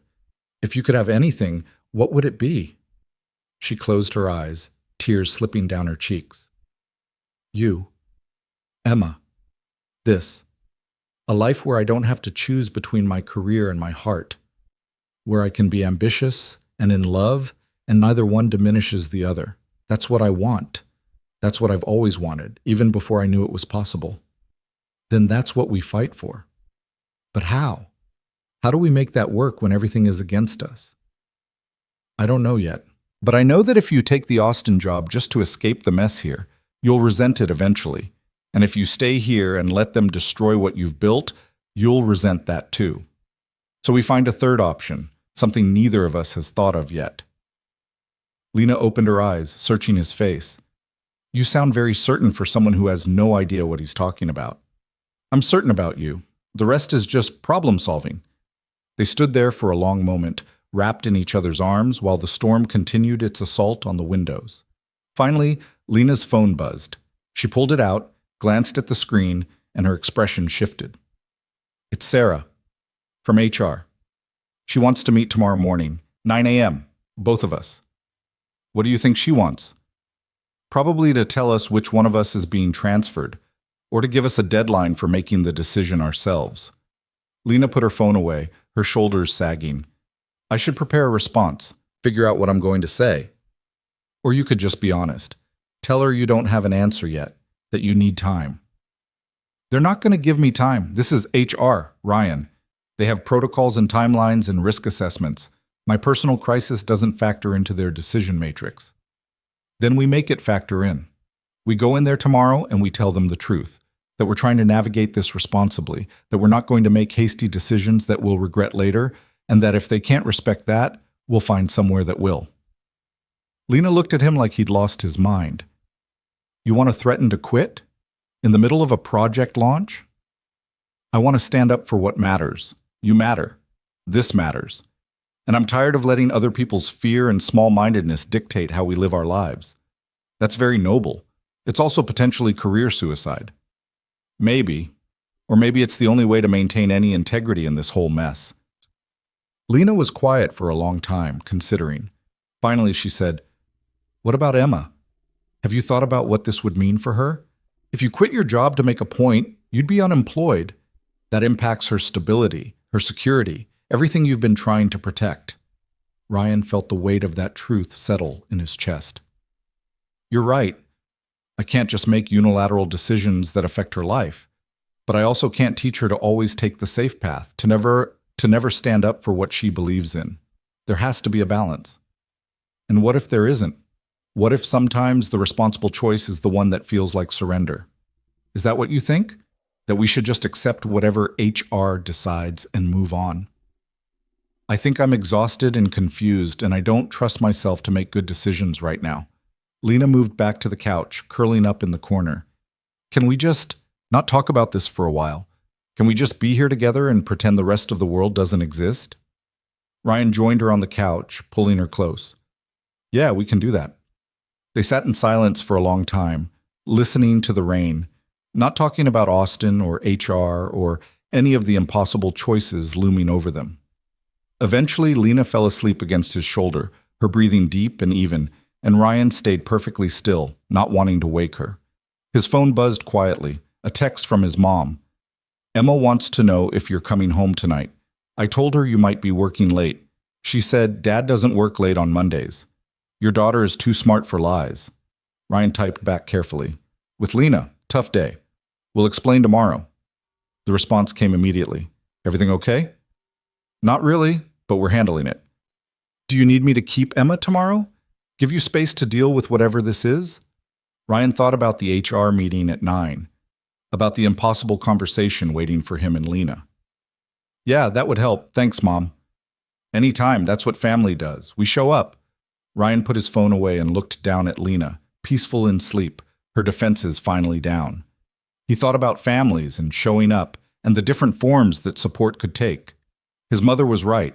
Family showed up.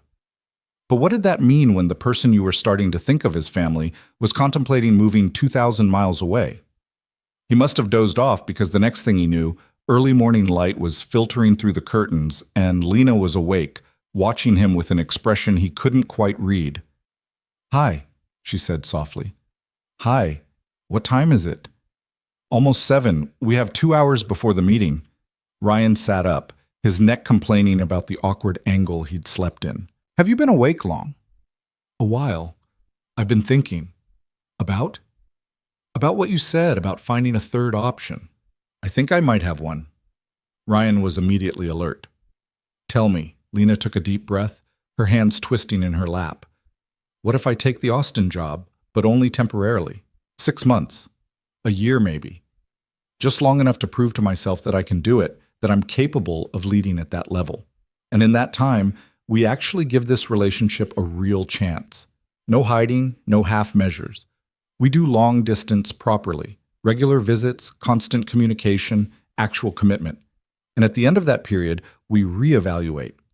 See if it's working. See if we want to make something permanent. Ryan processed this, trying to find the flaw in the logic. You'd come back to Portland after a year? Maybe. Or maybe you'd consider Austin. Or maybe we'd find somewhere completely different. The point is, we'd make the decision together, based on what's actually working instead of theoretical fears and worst-case scenarios. And the HR situation? Kevin's complaint? Becomes irrelevant if I'm leaving anyway. They can do their review, they can find whatever they're going to find, but I won't be here to deal with the fallout. And you'll be free of any perception of favoritism because I won't be your team lead anymore. It feels like running away. Maybe it is, but it's also moving toward something. Toward the career I want, toward figuring out what we are without the pressure of office politics and small-town dynamics. Lena reached for his hand. I know it's not perfect. I know it's asking a lot. Of you, of Emma, of everyone. But it feels like the only option that doesn't require one of us to sacrifice everything. Ryan thought about it, really considered it. A year of long distance. Visits every few weeks if they could manage it. Emma asking where Lena was, why she left, whether she was coming back. His own days structured around phone calls and video chats, and the constant low-level anxiety of maintaining a relationship across distance. But he also thought about the alternative, watching Lena stay in Portland and slowly lose the light in her eyes as her career stagnated, or watching her leave for good, no plan to return, their relationship ending before it really began. This way at least offered hope, a timeline, a chance. Okay, he said finally, let's do it, but with one condition. What? We tell Emma together before you accept the offer. We explain what's happening and we give her a chance to process it. She's part of this now, whether we intended that or not. She deserves to be included in the decision. Lena's eyes widened. Ryan, she's 8. This is a huge thing to put on a child. I'm not asking her permission. I'm asking her to be part of the conversation. There's a difference. And if we're going to do this, really do this, then she needs to understand that you're not just disappearing, that you're coming back. What if it doesn't work? What if we try long distance and it falls apart? Then she's just one more person who left her. Then we deal with that if it happens. But I'm not going to hide you or hide this from her. She's already attached. The damage, if there is any, is already done. Now we just have to be responsible about it. Lena nodded slowly. Okay. We tell Emma. Together. When? Tonight. After the HR meeting. We'll know more then, have a clearer picture of what we're dealing with. And then we sit down with her and we're honest.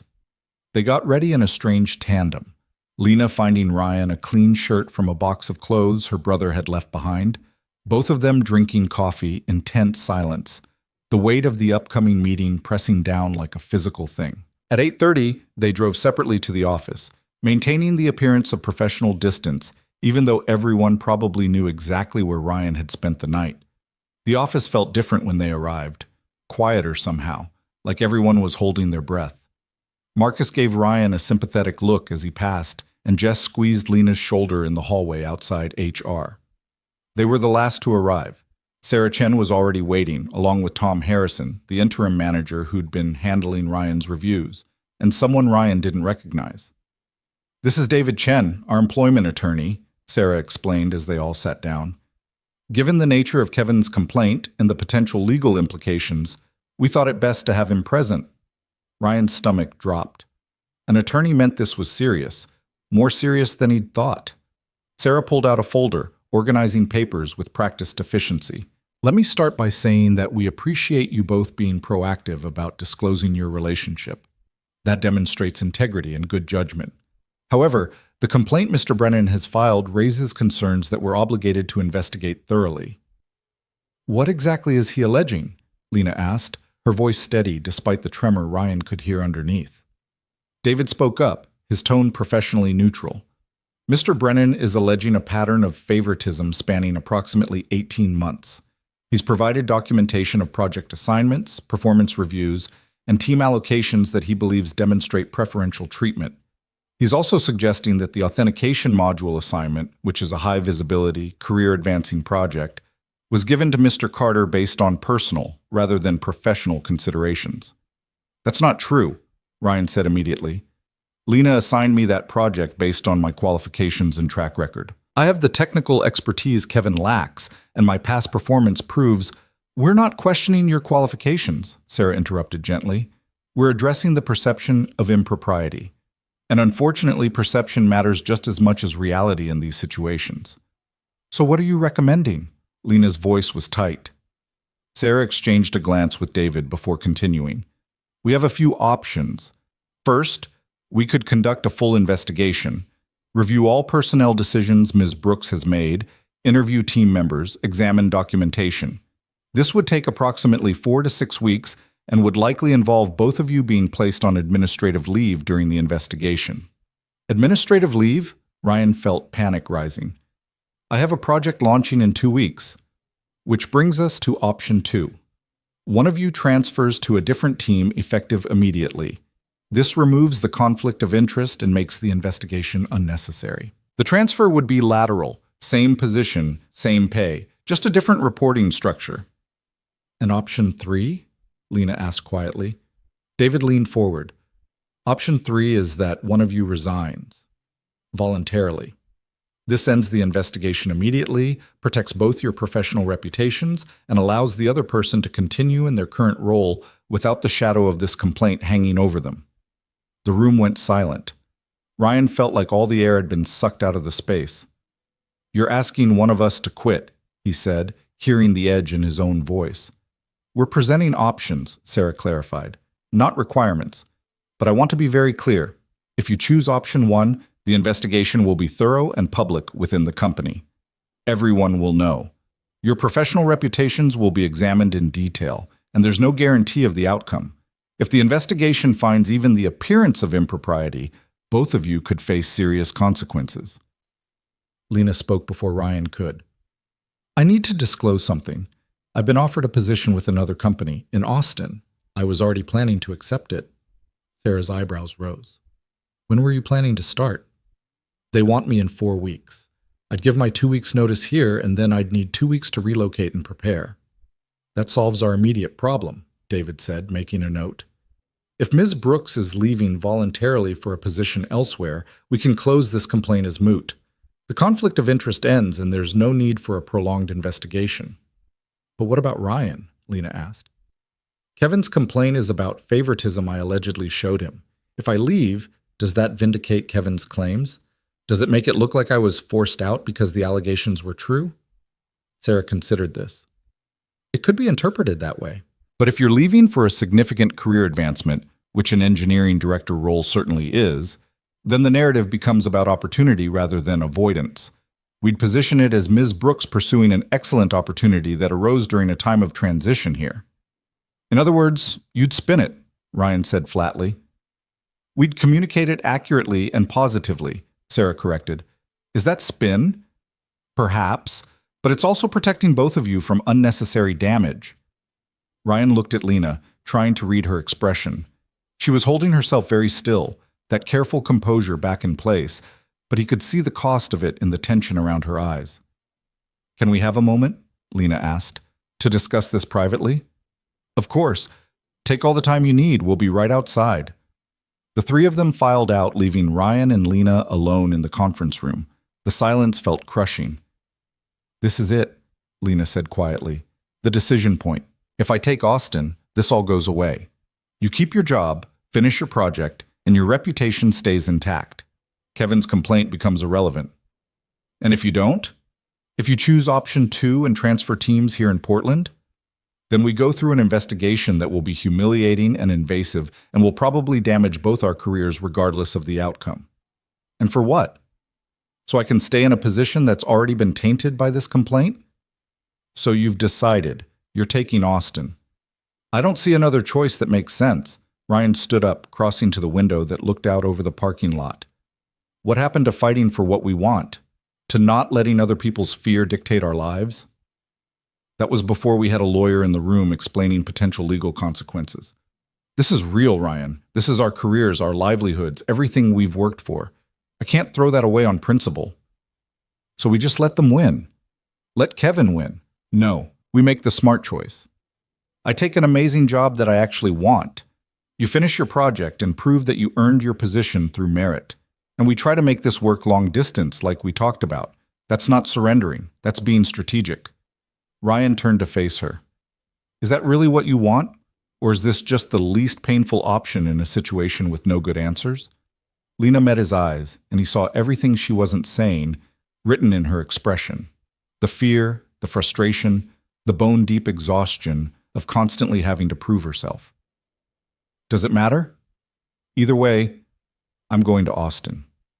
Either way, we're going to try long distance. The motivation doesn't change the outcome. It matters to me. Because I need to know that you're choosing this, not just accepting it because you don't see alternatives. I'm choosing it. I'm choosing the career opportunity. I'm choosing to remove myself from a toxic situation. And I'm choosing to believe that we're strong enough to survive the distance. She crossed to where he stood, taking his hands. But I need you to choose it too. I need you to actually commit to this, not just agree to it because you feel like you don't have another option.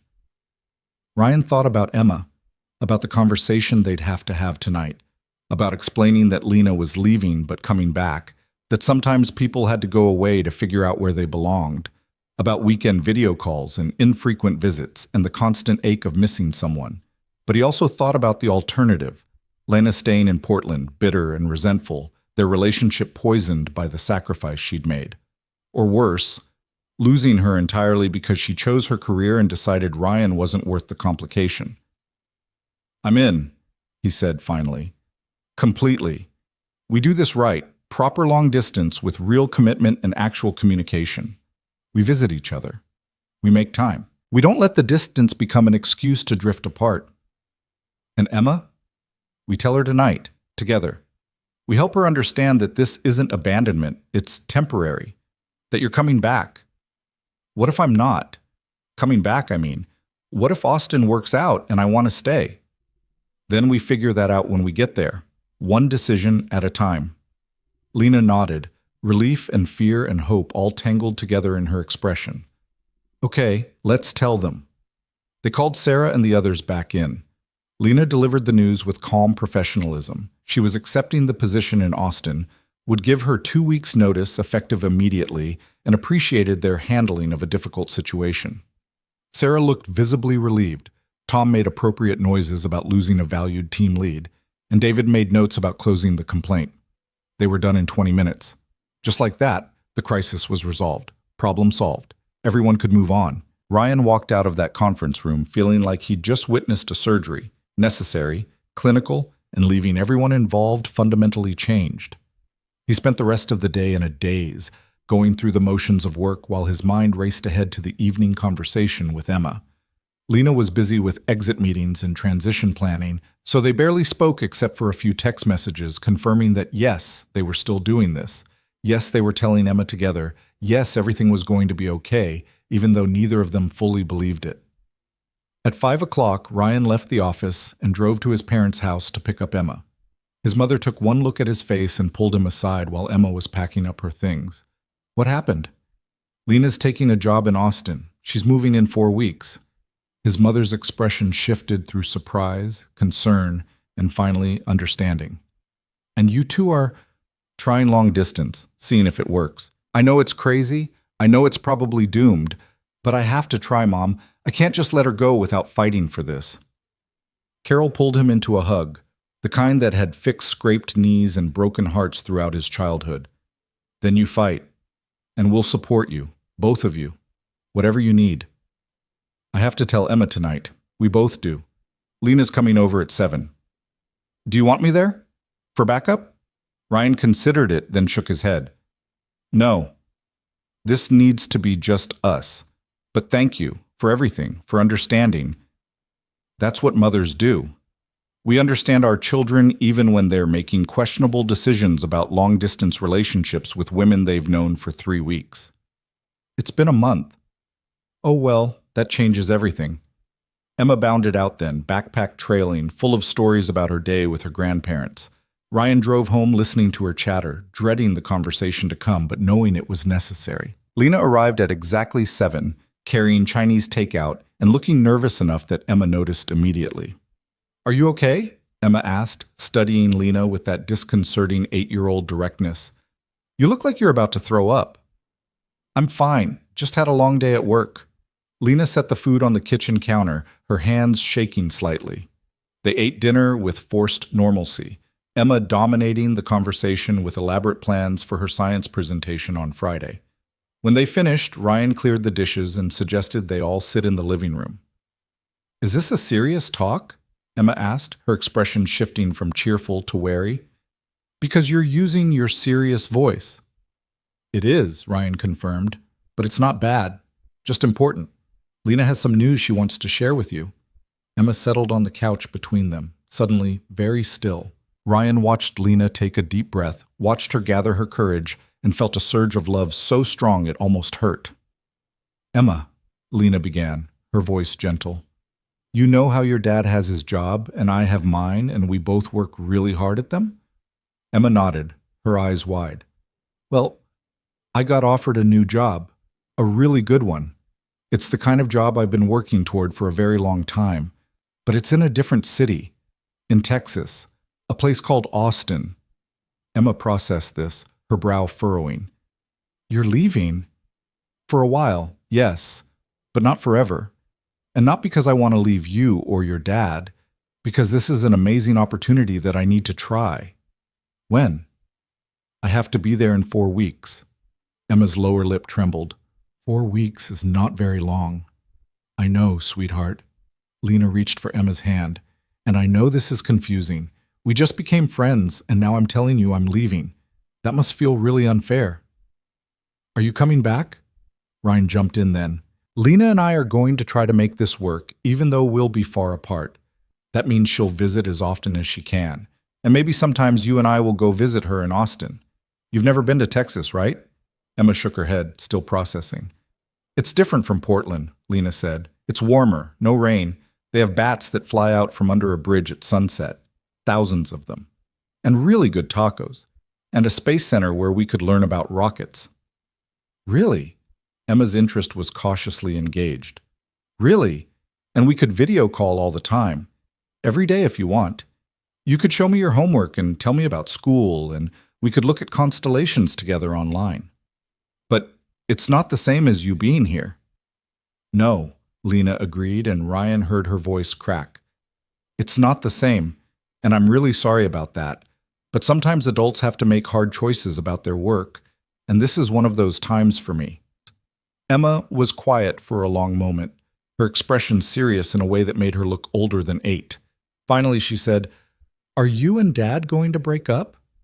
Ryan and Lena exchanged glances. The kid didn't miss anything.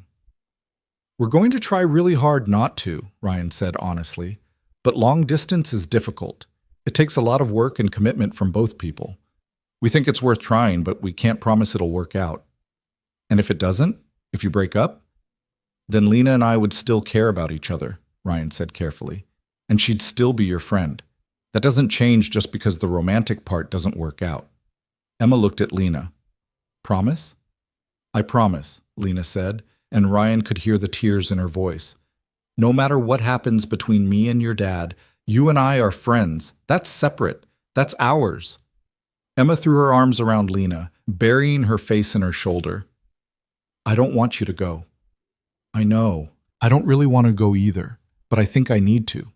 Do you understand? Emma nodded against Lena's shoulder. Because sometimes you have to do things that are hard, even when you don't want to. Dad says that all the time. Your dad's very wise. They sat like that for a while, Emma clinging to Lena, Ryan watching his daughter process yet another change in her young life. Eventually, Emma pulled back, wiping her eyes. Can we still do constellation viewing before you leave? Absolutely. Every clear night if you want. And you'll really come visit? As often as I can, I promise. Okay. Emma took a shaky breath. Okay. I don't like it. But okay. Ryan felt something loosen in his chest. Not relief exactly, but a kind of acceptance. They'd done it. They'd been honest with Emma, and she was handling it better than he dared hope. The rest of the evening passed in a strange kind of suspended normalcy. They looked at Emma's constellation book, talked about the upcoming science presentation, avoided discussing Austin or goodbyes or any of the hard things that waited just ahead. When it was time for Emma to go to bed, she hugged Lena extra tight. See you Friday? She asked. For my presentation? I'll be there, front row. After Emma was settled, Ryan and Lena sat on his back porch, the night air cool, but not raining for once. They didn't talk much. There wasn't much left to say that hadn't already been said. But they sat close, hands linked, watching the stars appear one by one as the city lights dimmed. Thank you, Lena said eventually, for including her, for doing this right. She's part of this now. That was always going to be true, whether we acknowledged it or not. I meant what I said about staying friends with her regardless of what happens with us. I won't disappear from her life. I know, I believe you. They sat in silence for a while longer, and then Lena's phone buzzed. She glanced at it, and her expression shifted. It's the Austin HR department. They want me to start in 3 weeks instead of 4. Someone unexpected left, and they need coverage sooner. Ryan felt his heart sink. 3 weeks? That's not much time, I know. She looked at him, her eyes reflecting the porch light. Is that okay? Can we make this work in 3 weeks? Ryan thought about everything they needed to do. Help Lena pack, explain to their colleagues, prepare Emma for the actual goodbye, figure out visit schedules and communication rhythms. 3 weeks felt impossible. We'll make it work, he said, pulling her close. We don't have a choice. Lena leaned into him, and Ryan felt the tremor running through her. They were both terrified, both uncertain, both choosing to leap anyway and hope they'd figure out how to fly before they hit the ground. The stars wheeled overhead, indifferent and eternal, while 2 people sat beneath them trying to build something that could survive distance and doubt and all the ways the world conspired against connection. It was foolish and brave and maybe doomed from the start, but they were doing it anyway, together. Until the distance pulled them apart or proved that some things were stronger than geography. Only time would tell which it would be. The 3 weeks that followed moved with the peculiar distortion of time that comes with impending loss, simultaneously crawling and racing, each day feeling eternal while the countdown to Lena's departure accelerated with terrifying speed. Ryan threw himself into helping Lena prepare, spending evenings at her house packing boxes and sorting through the accumulated debris of 15 years in Portland. Emma came along most nights, appointing herself the official labeler of boxes and asking approximately 1,000 questions about Texas, Austin, and whether armadillos were really as cute as they looked in pictures. They're actually kind of weird looking, Lena admitted, wrapping a coffee mug in newspaper. Like tiny armored dinosaurs. Emma's eyes lit up. That makes them even better. Friday arrived with the crisp clarity of early spring, and Ryan left work early to make it to Emma's science presentation. The elementary school cafeteria smelled like industrial cleaner, and the particular anxiety of children about to perform for parents. Emma stood at her station, a trifold poster board covered in pictures of Neil deGrasse Tyson and hand-drawn diagrams of the solar system, practically vibrating with nervous energy. "Is she here yet?" Emma asked for the fourth time in 5 minutes. "She'll be here," she promised. "But what if she can't make it? What if work kept her late? What if—" "Emma, breathe. Lena doesn't break promises." As if summoned, Lena appeared in the cafeteria doorway, scanning the crowd until she found them. She was still in work clothes, slightly breathless like she'd rushed, and the smile she gave Emma could have powered the city. "Sorry I'm late. Last-minute meeting ran over." She hugged Emma quickly. "But I'm here, ready to learn all about your favorite scientist." Emma's presentation was exactly what Ryan had expected. Enthusiastic, well-researched, and delivered with the kind of passion that made even the bored-looking parents in the back pay attention.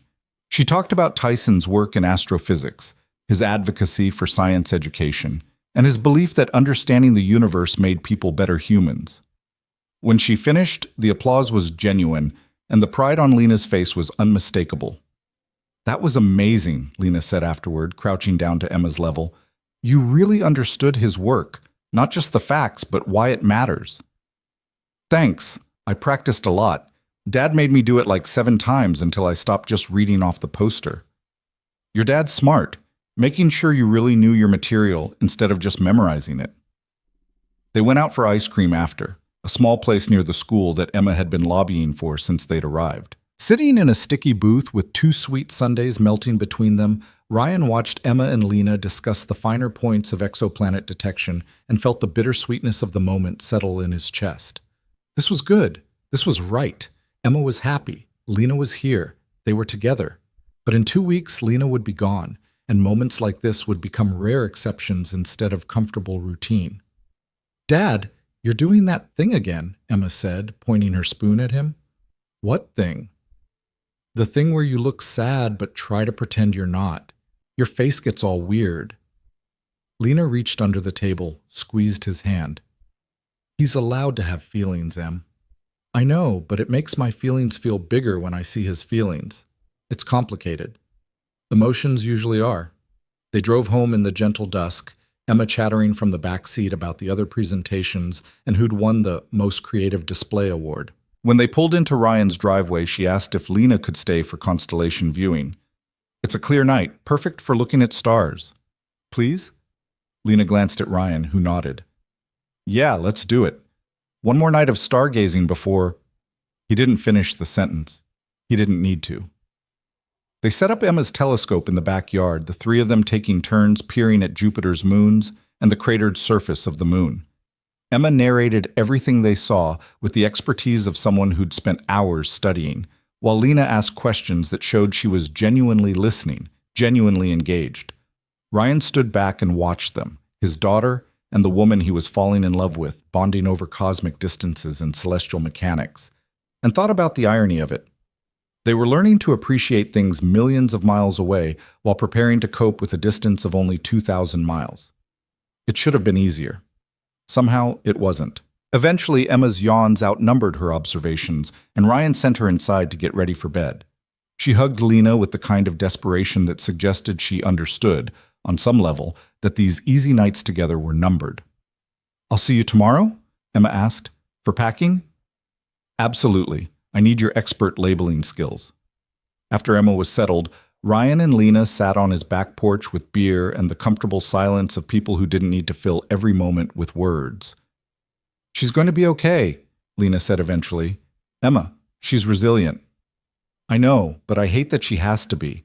I hate that this is another change she has to adapt to, another person leaving." "I'm not leaving her. I'm leaving Portland. There's a difference."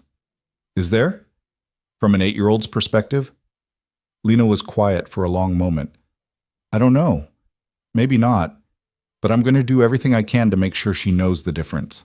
That she knows I'm still here for her, just in a different location." "And what about us?" Ryan asked, the question that had been building for days finally breaking free. Are you ready for what long distance actually means? The reality of it, not just the theory? I don't know if anyone's ever ready, but I'm committed to trying. Aren't you? I am, but I'm also terrified. I've watched long-distance relationships fail, seen people drift apart because the physical distance becomes emotional distance. And we don't have years of foundation to fall back on. We have weeks. So we build that foundation now, in the time we have left. And then we maintain it through calls and visits and actual effort. Lena turned to face him fully. Ryan, I can't promise this will work. I can't promise I won't get overwhelmed with the new job and forget to call, or that you won't get busy with Emma and work and decide I'm too much trouble. But I can promise I'm going to try. Really try. Is that enough? Ryan thought about that first night, about refusing the comfort of the guest room because he was done living halfway. This was the same choice, just on a larger scale. They could play it safe, end things now before distance made it inevitable. Or they could choose to try, knowing it might fail, trusting that the effort itself was worth something. Yeah, he said finally. It's enough. The days blurred together after that. Ryan helped Lena sort through 15 years of accumulated life, deciding what to take, what to sell, what to donate. Her house slowly emptied, looking more like a stage set than a home, all the personal touches packed away in boxes labeled in Emma's careful handwriting.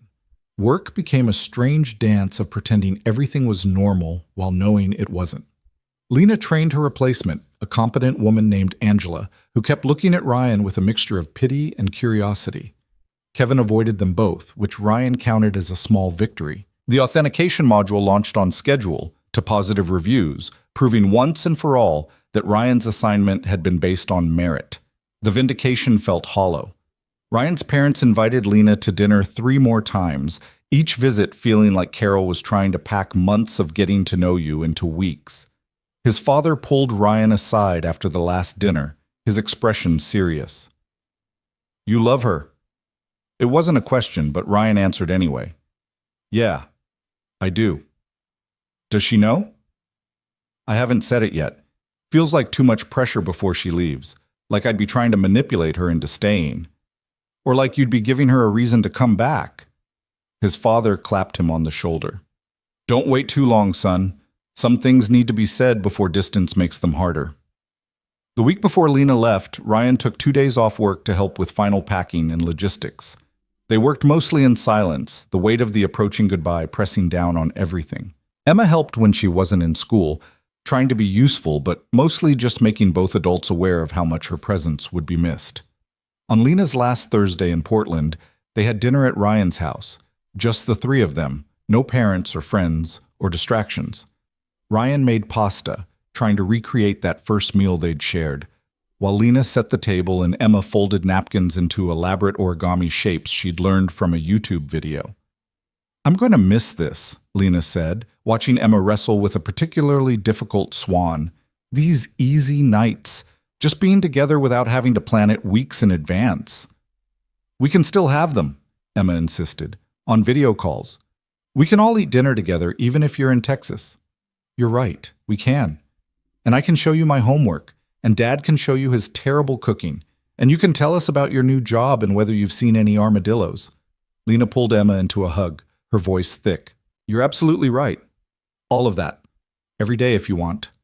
They ate slowly, stretching out the evening, none of them ready for it to end. After dinner, Emma retreated to her room to work on a secret project, leaving Ryan and Lena alone in the kitchen. I should go, Lena said, but she didn't move. Big day tomorrow, movers coming early, final walkthrough of the house, all of it. Stay, Ryan said, 1 more night, please. She stayed. They made love with the desperate tenderness of people trying to memorize each other, knowing it would be months before they'd have this again. Afterward, they lay tangled together in Ryan's bed, neither sleeping, both acutely aware of time slipping away. I'm scared, Lena whispered into the darkness. What if we can't do this? What if the distance is too much? Then we'll figure something else out. But I don't want to spend tonight worrying about all the ways this might fail. I just want to be here with you. I love you. The words came out quiet but certain. I know the timing is terrible, and I know this feels like the worst possible moment to say it, but I do. I love you. And I need you to know that before I leave. Ryan felt something break open in his chest, relief and joy and terror all at once. I love you too. I've been wanting to say it for weeks, but I was afraid it would feel like pressure. It doesn't. It feels like truth.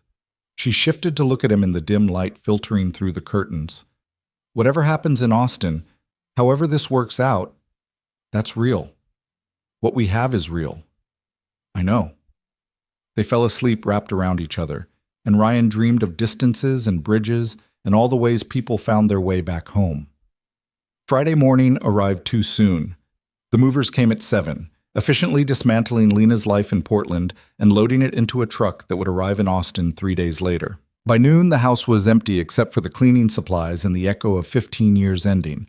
Ryan, Emma, and his parents came to help with the final cleanup. Carol brought sandwiches that no one was really hungry for, and Bill quietly fixed a leaky faucet that had been broken for months. Emma moved through the empty rooms like a ghost, touching walls and saying goodbye to a house that had become part of her expanding world. "It's so empty," she said, her voice echoing in Lena's bedroom. "It doesn't even feel like your house anymore." "That's how it goes," Lena said, wiping down the last windowsill. "You pack up your life and suddenly the place you live doesn't feel like yours. It becomes just a house again." "Is that sad?" "A little, but also kind of exciting, because it means I get to make a new place mine, build new memories somewhere else." Emma considered this. "And we can help? When we visit?" "Absolutely. You can help me decide where furniture goes and what color to paint the walls and everything." They finished around 3, the house passed its final inspection, and the keys were left with the realtor. Lena stood in the driveway looking back at the craftsman bungalow that had been home, and Ryan saw the moment when she let it go. Shoulders straightening, chin lifting, turning toward the future instead of clinging to the past. "Ready?" he asked. "No, but I'm doing it anyway." They drove to the airport in a caravan, Ryan and Emma in his car, Lena in hers with most of her immediate necessities, his parents following behind in case anyone needed backup. The airport departure area was chaos, as always, cars jockeying for position, travelers rushing with oversized luggage, the whole choreographed dance of people going somewhere. Ryan found a parking spot that probably wasn't legal, and they all walked Lena to the security checkpoint. Emma clutched a wrapped package she'd been working on all week, her secret project finally revealed. "I made you something," Emma said, thrusting the package at Lena.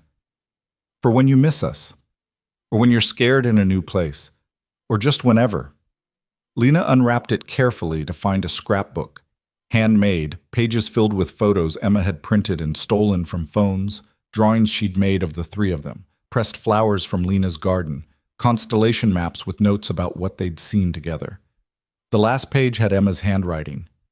"Distance is just space between stars. We're still part of the same sky. Love, Emma." Lena's composure shattered. She pulled Emma into a fierce hug, both of them crying while Ryan tried to hold himself together, and failed. Carol produced tissues from her purse with the preparedness of someone who'd expected exactly this, and Bill looked away with the kind of studied casualness that meant he was fighting his own emotions. "I'll treasure this forever," Lena managed to say. "Thank you, Emma. Thank you for understanding, for being so brave about this." "I'm not brave. I'm sad, and I don't want you to go. But Dad says sometimes the right thing is hard, and we do it anyway because we're not cowards." Ryan had said that months ago during a completely different conversation about facing challenges. Hearing it echoed back now, applied to this situation, made his throat tight. "Your dad's very wise," Lena said, looking over Emma's head at Ryan. "He's okay," Emma said, trying for humor through tears. "For a dad." They stood there in the organized chaos of the airport, this makeshift family saying goodbye to one of their own, and Ryan thought about all the ways people found to love each other, despite circumstances and distance and timing that worked against them. Finally, Lena pulled back, wiping at her eyes. "I have to go. I'm going to miss my flight if I don't get through security." Call us when you land, Carol said, giving Lena a final hug. Let us know you got there safe. I will, thank you, for everything. For welcoming me, for being so kind, for not making this harder than it already is. Bill shook her hand solemnly. Take care of yourself out there. And remember, you've always got family here when you need it. Then it was Ryan's turn. He pulled Lena close, not caring that they were blocking foot traffic, not caring about the impatient looks from travelers trying to get past. I love you, he said into her ear. Come back to us. I love you too. I'll call tonight, every night. We'll make this work. Promise? Promise. One last kiss, brief, achingly tender. And then Lena was walking toward security, joining the line of travelers removing shoes and laptops and preparing for the indignity of modern air travel. She looked back once, waved, and then she was through the checkpoint and gone. Emma clung to Ryan's hand as they walked back to the car, her shoulders shaking with silent sobs. He picked her up even though she was really too big for it, carrying her like he had when she was small and the world had hurt her. It's okay to be sad, he told her. It's okay to miss her. That means what we have is real. Will she really come back? I think so. I hope so. But even if she doesn't come back to Portland, she'll stay in our lives. That part I'm sure of. They drove home in subdued silence, Emma falling asleep in the back seat, exhausted from emotion. Ryan carried her inside and tucked her into bed, still fully clothed, not having the heart to wake her. His phone buzzed as he was making coffee he didn't want. A text from Lena. Boarding now. Miss you already. Ryan typed back. Miss you too. Fly safe. Call when you can. 3 dots appeared, disappeared, appeared again. Finally. This is going to be harder than I thought. Yeah, but we knew that going in. We do it anyway. We do it anyway, she confirmed. Talk soon. The house felt emptier than it had in years. Ryan sat on his couch in the gathering dusk, drinking cold coffee and thinking about futures and choices, and the courage it took to love someone when geography and circumstance worked against you. His phone rang around 10. Lena's face appeared on the screen through FaceTime, looking exhausted but present. Hi. Made it to my hotel. Flight was terrible. Screaming baby, turbulence, the works. But I'm here. How's Austin so far? Hot, even at night. I'd forgotten what warmth feels like. She shifted the camera, showing him a generic hotel room that could have been anywhere. This is temporary. I start apartment hunting tomorrow. Emma wanted me to tell you she loves you and she's sorry she cried so much at the airport. Lena's eyes filled with tears. Tell her I love her too, and that crying is perfectly acceptable when saying goodbye to people you care about. They talked for an hour, about nothing and everything. About Lena's first day plans and Emma's presentation follow-up, and the strange emptiness of change. When they finally hung up, Ryan felt marginally better. This was manageable. They could do this. The first week was the hardest. Emma asked about Lena constantly, wanted to video call every night, cried herself to sleep twice. Ryan balanced work and parenting and his own grief over Lena's absence with the kind of exhausted determination that had become his default setting. Lena called daily, sometimes twice. She sent pictures of her new apartment, a modern place in East Austin with exposed brick and big windows. She sent videos of herself exploring the city, trying barbecue, getting lost in neighborhoods she was still learning. She sent Emma astronomy facts and pictures of the actual bats flying from under the Congress Avenue Bridge. By the second week, a rhythm emerged. Morning texts, evening video calls, weekend conversations that stretched for hours. It wasn't the same as being together, but it was something. It was connection maintained through intention instead of proximity. Then the promotion offer came. Ryan was in a meeting when his phone buzzed with an urgent text from Lena. Call me when you can. Important. He excused himself, heart racing with worry. When he called back, Lena answered on the first ring. What's wrong? Nothing's wrong. Actually, something might be very right, but I need to talk it through with you before I make any decisions. Ryan stepped into an empty conference room. Okay, talk. My boss here, the VP of engineering, just called me into her office. Apparently I've been making waves. In a good way. They're impressed with how quickly I've ramped up, how I'm handling the team, all of it. And there's a new initiative starting. They want to build a distributed engineering team, headquarters here in Austin, but satellite offices in other cities. Ryan's pulse quickened. Other cities like Portland. They're planning to open a Portland office in 6 months. 20 engineers initially, scaling up from there. And they want me to lead it. I'd spend the next 6 months here in Austin getting everything established, learning the systems, building relationships. And then I'd relocate back to Portland to build and run the Pacific Northwest Division. Ryan sat down heavily. You'd come back. To Portland. Not just come back. I'd come back with a bigger role than I left, better title, actual autonomy. It's everything I wanted from this move, but I'd get to do it at home, with you, with Emma. Lena, that's incredible. But here's the thing, it's not guaranteed. The Portland office is still in planning stages. There's a chance it doesn't happen, or the timeline shifts, or the company changes direction. If I accept this, I'm committing to 6 months minimum in Austin with only the promise of potentially returning to Portland. That's a lot of uncertainty. What do you want to do? I want to say yes. I want to believe that this is the universe finally cutting us a break. But I'm also terrified that I'll get my hopes up and it'll fall through and I'll have made decisions based on a possibility instead of a reality. Ryan thought about it, really considered it. What's the alternative? You turn it down and what? Stay in Austin indefinitely? Look for something else back here while building a career there?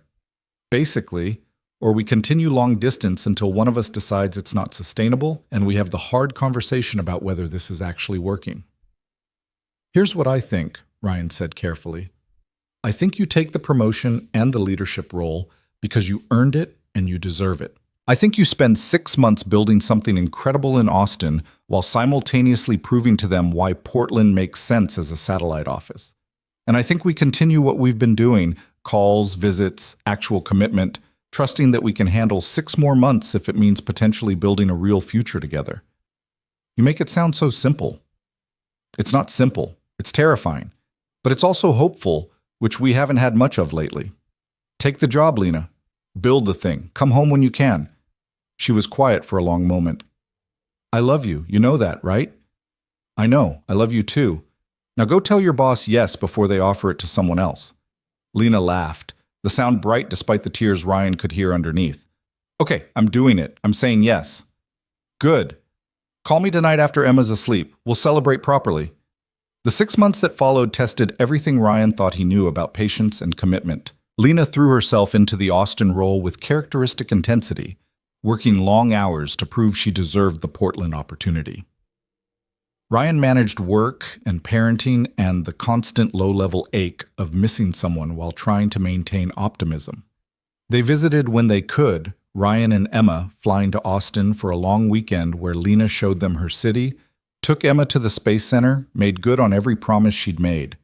Lena coming back to Portland for holidays and long weekends, sleeping at Ryan's house and falling back into the rhythm of their lives like she'd never left. It wasn't easy. There were missed calls and miscommunications and nights when the distance felt insurmountable. There were arguments about time zones and competing priorities, and the exhaustion of maintaining a relationship across distance while both managing demanding careers. But there were also moments of profound connection, video calls where they talked until 3 a.m, care packages sent with Emma's drawings and Ryan's favorite coffee, the quiet certainty that they were building towards something real even when the present felt impossible. Emma adjusted in the way children do, accepting Lena's absence and presence with equal grace, asking questions about when she was coming home, but not letting it consume her life. She made the school soccer team, excelled in her science classes, built a life that included Lena without being dependent on her physical presence. And then, on a rainy Tuesday in November, exactly 6 months after Lena had left, Ryan's phone rang with a video call. The Portland office is approved, Lena said without preamble, her face filling the screen. Funding secured, location scouted, hiring plan in place. I'm coming home. For real this time. 8 weeks. Ryan felt emotion well up, relief and joy and the bone-deep satisfaction of a plan actually working out. 8 weeks. That's right before Christmas. I'll be there for the holidays, for Emma's birthday in January, for everything. Emma's going to lose her mind. Is she there? Can I tell her? Ryan called Emma down from her room. She appeared on the stairs, wary of the serious tone, but her face lit up when she saw Lena on the screen. Lena, hi! I didn't know you were calling tonight. I have news, Lena said, her voice thick with emotion. Big news! I'm moving back to Portland in 8 weeks, permanently. Emma's expression cycled through confusion, understanding, disbelief, and finally pure joy. Really? Like for real coming back? Not just visiting? For real. I got a promotion to run a new office they're opening, which means I get to come home and be part of your life every day instead of just on weekends and video calls. Emma started crying, happy tears this time, and launched herself at the phone screen like she could hug Lena through it. I knew it. I knew you'd come back. Dad said to be patient, and I was patient, and you're coming back. Ryan watched his daughter's joy, felt his own matching it, and thought about the long, strange journey that had brought them here. A rainy night, a ride home, a choice to refuse the comfortable option in favor of something real. All of it leading to this moment, his family, however unconventional, finally coming together.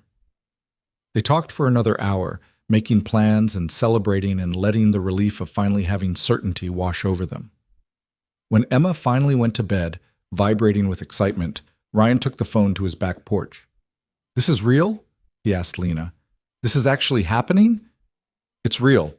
I have the offer letter, the relocation package, everything. I'm coming home, Ryan. To you. To Emma. To us. I can't believe we actually did it. Made it through 6 months of long distance and came out the other side. We did more than survive it. We proved that what we have is worth fighting for. That we're not just good together when it's easy, but when it's hard too. Ryan looked up at the Portland sky, cloudy as always, rain beginning to fall in that gentle, persistent way that defined the city. Remember that first night when I told you I couldn't do things halfway? I remember. You said if you stayed, it had to be real. This is real. This thing we built despite every obstacle, every complication, every reason to give up.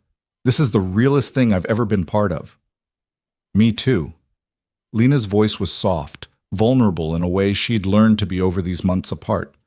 I'm coming home to you, finally. The 8 weeks passed in a blur of preparation and anticipation. Lena coordinated the Portland office setup remotely while packing up her Austin life. Ryan and Emma prepared for her return, clearing space in closets and drawers, talking about what it would mean to have Lena as a permanent part of their daily lives, getting used to the idea that this was actually happening. The company helped with Lena's relocation, but she decided to drive rather than fly, wanted the time to process the change, to say goodbye to Austin properly, to arrive in Portland on her own terms.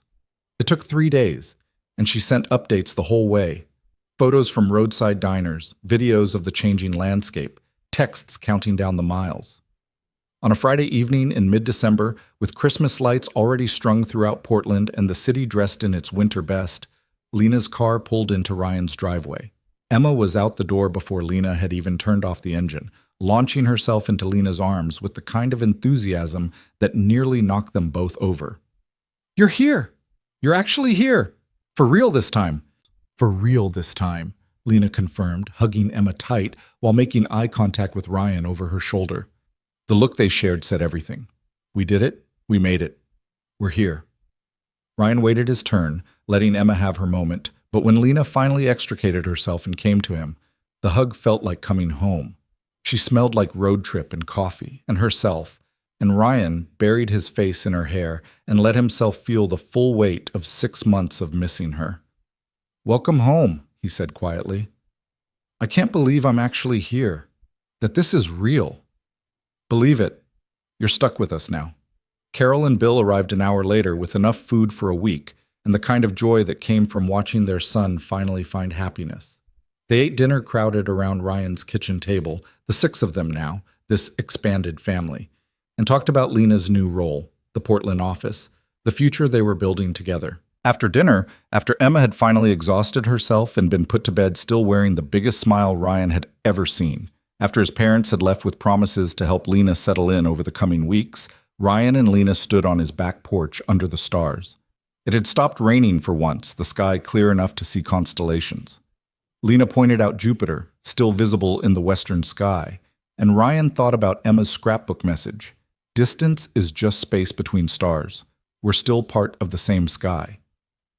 I need to tell you something, Lena said, turning to face him. Something I've been thinking about during the drive. Ryan's heart stuttered. Okay. This isn't temporary for me. Portland, you, Emma, this is it. This is what I want my life to look like. And I know we haven't talked about long-term plans because we've been so focused on just making it through the distance, but I'm ready to talk about it now. If you are, what kind of long-term plans? The kind where I'm not just your girlfriend who happens to live nearby. The kind where I'm actually part of your family. Where Emma's not just someone I care about, but someone I help raise. Where we build a life together intentionally instead of just seeing where things go. Ryan pulled her close, his heart so full it almost hurt. I want that too.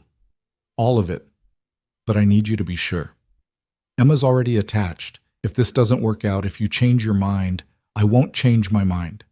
I spent 6 months in Austin missing you both every single day, working toward this moment. I know what I want. Do you? Yes.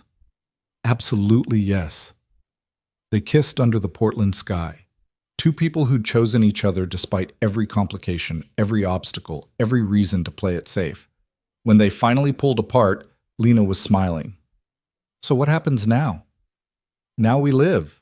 Not halfway, not carefully, not safely. We actually live. Together. That sounds perfect. They stayed outside for a while longer, watching stars appear as the city lights dimmed, talking about apartment hunting and family dinners, and all the ordinary beautiful moments that made up a life. Eventually, the cold drove them inside, where Ryan's house, Emma's house, their house now, waited with lights burning and warmth against the winter night. 3 months later, on a Saturday morning when rain hammered the windows and the world outside was gray and wet and perfectly Portland, Ryan woke to find Lena already up, standing at the bedroom window watching the storm. You okay? He asked, voice rough with sleep. More than okay. I was just thinking about that first night, when it was raining like this and you drove me home and everything changed. Best decision I ever made, refusing that couch. Lena turned to smile at him. Second best. The best was not giving up when things got hard, when distance and work and everything else tried to pull us apart. We're stubborn like that. Good thing, otherwise we'd have missed all of this. Emma appeared in the doorway then, already dressed despite the early hour. Are you guys being mushy again? Because I need breakfast and you're both just standing around being romantic. We can multitask, Ryan said, pulling on a robe. Romance and pancakes. It's a gift. They moved downstairs together, this family they'd chosen and built and fought for. While Ryan made pancakes and Emma set the table and Lena started coffee, he thought about the journey that had brought them here. Every choice, every challenge, every moment of courage when the easy option would have been to give up. The rain continued outside, steady and relentless and familiar. But inside it was warm and bright and full of the kind of love that survived distance and doubt and all the ways the world tested whether people really meant it when they said forever. Emma's voice pulled him back to the present. Dad, you're burning the pancakes. Right, sorry. Got distracted. Thinking about Lena again? Actually, I was thinking about all of us. How we got here, how lucky I am. Emma rolled her eyes with the exasperation of someone who'd heard this speech before.